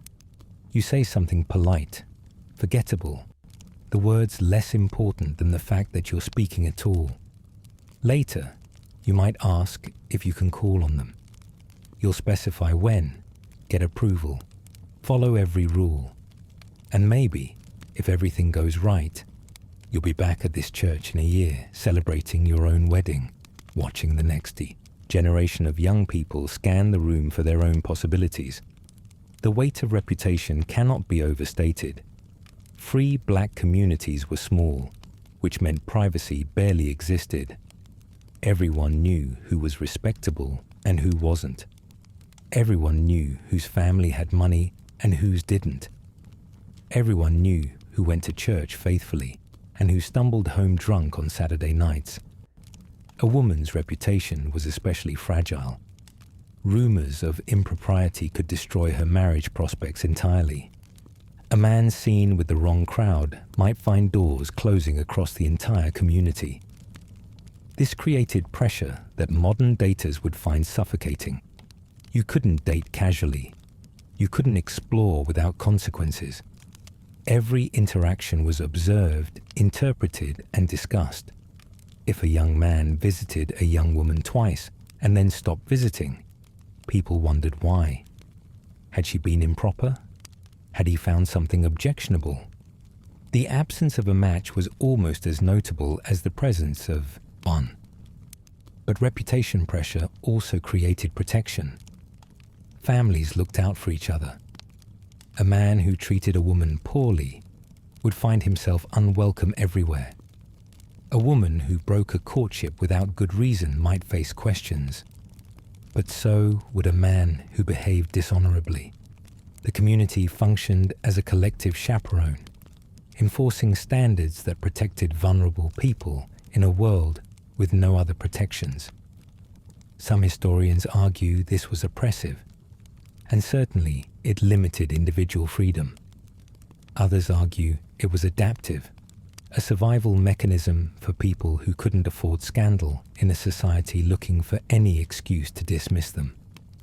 The truth is probably both. There was another layer to romantic calculation that we haven't discussed yet. Skin color. Within free black communities, colorism created its own hierarchies. Lighter-skinned black people, often those with white ancestry, sometimes had advantages. They might pass more easily in certain situations. They might be perceived as more refined by a white-dominated culture that associated darkness with degradation. Some light-skinned families maintained social boundaries, preferring their children marry others of similar complexion. This was painful and divisive. Darker-skinned black people faced discrimination not only from white society, but sometimes from within their own community. A dark-skinned young woman might find herself passed over for a lighter rival. A dark-skinned young man might be told he wasn't suitable for a particular family, not because of his character or prospects, but because of the shade of his skin. Not everyone participated in this hierarchy. Many families rejected colorism explicitly, understanding it as an internalization of white supremacy. Churches preached equality before God, regardless of shade. But the pressures existed, and young people navigating courtship had to understand them. You learned which families cared about such things and which didn't. You learned how to read the unspoken preferences. It was another calculation layered on top of all the others. Geography shaped everything. Free black life in Boston looked different from free black life in Charleston, and both looked different from free black life in rural Ohio. In the North, black communities were larger, somewhat more established, and incrementally less legally constrained. You still faced discrimination everywhere, but you could build institutions, own property more easily, and move through public space with marginally less fear. In the South, even freedom meant proximity to slavery. You walked the same streets as enslaved people. You might work alongside them. You might love them. But the legal gulf between your status and theirs was everything. Southern free black people faced constant surveillance, constant demands to prove their status, constant threat of having that status revoked for trivial offenses. A free black man convicted of a minor crime might be sold into slavery as punishment. Dating, courting, marrying in the South meant navigating a world where the line between freedom and bondage ran through your own community, sometimes through your own family. Rural areas presented different challenges. Isolated free black families might go months without seeing other black people outside their immediate household. Young people had almost no opportunity to meet potential partners. Some traveled long distances to attend church in distant towns, partly for faith, partly for the social contact. Others relied on networks of relatives and acquaintances to arrange introductions.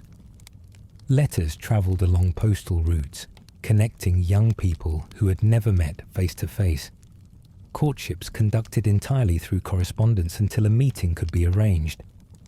Still others married white people or indigenous people, creating mixed families that faced their own unique challenges. Interracial marriage was illegal in most states, but people found ways. Common law, arrangements, passing as something other than what they were, moving to jurisdictions where enforcement was lax. These unions were fragile, vulnerable to legal challenge, but they existed because love insists on existing. The cities had their own character. Philadelphia's free black population was one of the largest and most established. Organizations like the Free African Society, founded in 1787, created institutional structures that supported community life for generations. New York had a vibrant black community despite race riots that periodically terrorized residents. Boston, smaller but influential, produced intellectuals, activists, and business owners whose success demonstrated what black Americans could achieve given half a chance. In these cities, social stratification within the black community became visible. Wealthy black families, often those with white ancestry or long histories of freedom, formed an elite that sometimes kept distance from recent arrivals or the formerly enslaved. A young person from a prominent family might face pressure to marry within their class, to maintain family status, to keep wealth concentrated. Meanwhile, working-class black families had their own networks, their own churches, their own standards. Class divisions weren't always visible from the outside, but they shaped who met whom, who was considered suitable, who was welcome, in which parlors. Building a home together meant defying a world designed to prevent exactly that. Free black couples who married faced obstacles at every turn. Finding housing was difficult. Many landlords refused to rent to black tenants. Those who would rent often charged inflated prices for substandard rooms in dangerous neighborhoods. The buildings were old, drafty, prone to fire. Whole families lived in single rooms, sharing walls with strangers, hearing every argument and intimate moment through thin partitions. Buying property was possible in some jurisdictions, but came with risks. Successful black property owner attracted envy. and envy from white neighbors could mean arson, vandalism, or legal harassment. Some white communities organized to prevent black families from moving in. Others tolerated black presence, but extracted a psychological toll through daily indignities. Earning a living meant accepting that most trades were closed to you. Black men worked as laborers, porters, sailors, barbers, and in a few skilled trades where white competition allowed. Black women worked as domestics, laundresses, seamstresses, and cooks. The wages were low, the hours long, and advancement nearly impossible. A couple starting out might both work full-time and still struggle to afford adequate shelter. The rhythm of married life was shaped by work. You rose before dawn. You worked until your body ached. You came home to a small room that was cold in winter and sweltering in summer. You ate whatever could be afforded, beans and bread mostly, meat on good weeks. You fell into bed exhausted, knowing you'd do it all again tomorrow. Romance, in such circumstances, was less about candlelit dinners and more about small kindnesses. A cup of water brought without being asked. A hand squeezed in the darkness before sleep. The knowledge that someone else was enduring this alongside you. Having children meant confronting fear. Every child born to free black parents was technically free, but that status needed to be documented, protected, defended. Parents registered births carefully, kept papers in safe places, and taught children from the earliest age about the dangers of the world. A child wandered too far from home might not come back. A child who spoke too freely to strangers might reveal information that attracted kidnappers. Childhood in free black America was not innocent in the way we imagine childhood today. It couldn't be. And yet people built families. They raised children, taught them to read, sent them to what schools existed. They bought property when they could, saved money, built small businesses. They joined churches, sang hymns, buried their dead with dignity. They fell in love, got married, argued about money and in-laws like every couple in history. The system was designed to crush them, and they simply refused to be crushed. The wedding ceremony itself, when it finally happened, was a community event. Not because the couple wanted an audience necessarily, but because witnesses mattered. In a world where your status could be challenged at any moment, having 50 people who saw you get married was a form of protection. They could testify later. They could vouch for the legitimacy of your children. The wedding was documentation in human form. Black churches developed their own traditions, blending Protestant forms with African heritage and American circumstance. Some ceremonies included jumping the broom, a practice with roots in both African tradition and the slave experience, where jumping over a broom symbolized crossing into a new life together. The origins are debated. Some argue it was imposed by slaveholders who refused to recognize real marriages. Others argue it was maintained by choice, a link to ancestral practice. Either way, free black couples often included it, connecting themselves to the broader experience of black life in America. The ceremony itself was usually simple. The church decorated with whatever flowers were in season. The bride in her best dress, rarely white, since white wedding gowns were not yet standard and impractical for women who would wear the dress again. The groom in his one good suit. The minister reading scripture about love, faithfulness, duty. Vows exchanged. Rings if they could be afforded. A kiss sanctioned by God and community. And then it was done. Two became one, legally, spiritually, socially. After the ceremony, celebration. Food, music, dancing, toast to the couple's health and happiness. The whole community came, bringing what they could. It was a chance to see each other dressed up, to catch up on news, to let young people meet under acceptable circumstances. A wedding wasn't just about the couple. It was about the community affirming itself, proving it existed, that it could create joy despite everything. The wedding night itself was another transition. Young couples often moved in with family initially, unable to afford their own place. Privacy was scarce. Intimacy was managed around the presence of others, in small rooms with thin walls. The physical relationship that began on the wedding night would unfold in cramped circumstances, interrupted by children who came quickly and steadily in an era before reliable contraception. The years that followed marriage were about building stability in an unstable world.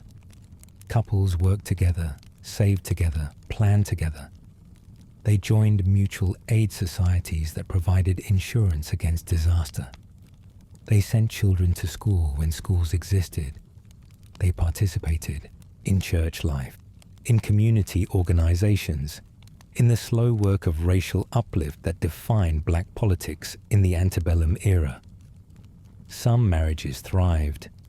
The archives hold letters between long-married couples that radiate affection, partners who still delighted in each other after decades. Others struggled. Poverty ground people down. The trauma of living in constant fear took its toll. Some men drank. Some women grew bitter.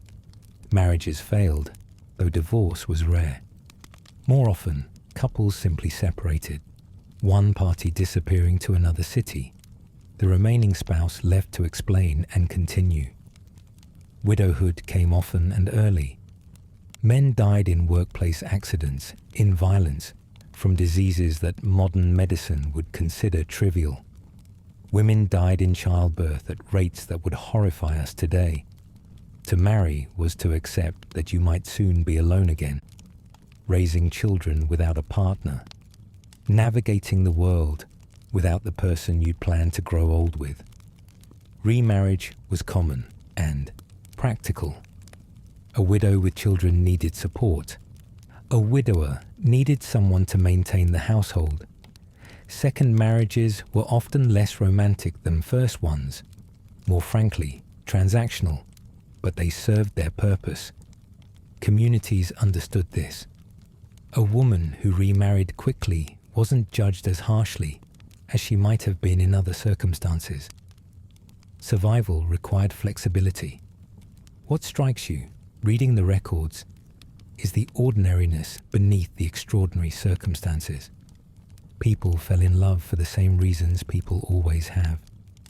Physical attraction, shared laughter, a sense that this person understands you, that together you're more than you are alone. The obstacles were enormous, but the desires were utterly human. He was kind. She made me feel seen. We wanted the same kind of life. The generation that came of age in the 1850s faced mounting tensions. Slavery wasn't receding. It was expanding, growing more aggressive, demanding more from the nation. The Fugitive Slave Act of 1850 made every free black person in America less safe than they'd been before. The Dred Scott decision of 1857 declared that black people had no rights that white people were bound to respect. War was coming. Everyone could feel it. Young couples in that era married knowing that everything might change. Some chose to have children anyway, trusting that the future would somehow be better. Others hesitated, unsure what kind of world they'd be bringing children into. The debates that happened in those parlors, between those couples, echo debates we still have today. Is it responsible to build a family in uncertain times? Is hope enough? What we know is that they did build. They did hope. When war finally came in 1861, free black men volunteered to fight, eventually in enormous numbers, to end the system that had shadowed their entire existence. And the women they loved waited, prayed, organized relief efforts, and kept communities functioning while the men were away. Letters flew between battlefields and home fronts, couples separated by war maintaining connection through words on paper. The same medium that had carried courtship now carrying fear and longing and desperate hope for reunion. The end of slavery, when it came, didn't solve everything. It didn't even solve most things. But it did remove one enormous weight from the scale. The children born to those wartime marriages would grow up in a different country, one with different horrors, but also different possibilities. The courtship patterns their parents had developed would persist for generations. The formality, the family involvement, the church-centered social life. These weren't just traditions. They were survival strategies, encoded in culture, passed down as wisdom about how to navigate a hostile world. So here you are, lying in your modern bed, probably with a phone nearby that could summon a date with a few swipes. The whole concept of courtship probably sounds quaint to you, like something from a costume drama. Chaperoned visits, formal permissions, letters read aloud before sending. How could anyone fall in love under such restrictions? But they did. They fell hard, fell completely, fell in ways that changed their lives and shaped their families for generations.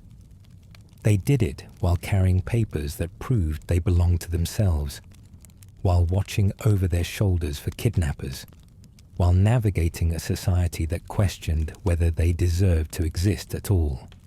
They did it because love is stubborn, because connection is a human need that doesn't wait for convenient circumstances, because two people looking at each other across a crowded church basement will always find a way to say, "You, it's you." The couples who courted in free black America in the 1800s built the foundations of communities that still exist.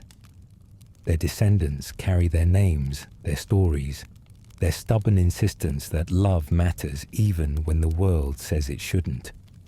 Every marriage that survived, every child raised to adulthood, every family that stayed together against the odds was a victory. Small, personal, undocumented in most cases, but real. Tonight, as you drift towards sleep, you can think of them. The young man waiting nervously in a Philadelphia parlor, hoping the young woman's mother approves. The couple exchanging letters across miles of uncertain roads. The bride jumping the broom, her husband catching her hand as she lands, both of them grinning because they've made it this far and they'll make it further. The parents watching their children sleep, knowing the dangers that wait outside but refusing to let fear be the only thing they pass on. Their love stories don't appear in the history books written for general audiences. Their names are scattered in church records, manumission papers, census fragments. But they lived. They loved. They built families in the spaces between catastrophes and somehow found joy there. So maybe say a quiet thank you tonight, not just to those ancestors, though they deserve it, but to everyone who's ever chosen love when the safer choice would have been to close off, to protect themselves, to stay alone, finding someone who sees you, really sees you, and choosing to build a life together. That's always been brave. In 1800s America, for free black people, it was something close to revolutionary. And now let your eyes close. Let the stories settle into your mind like sediment. Somewhere in your own history, there were people who faced impossible odds and loved anyway. Their courage echoes forward through time, landing here, tonight, in the quiet of your room. Rest well. They would have wanted that for you.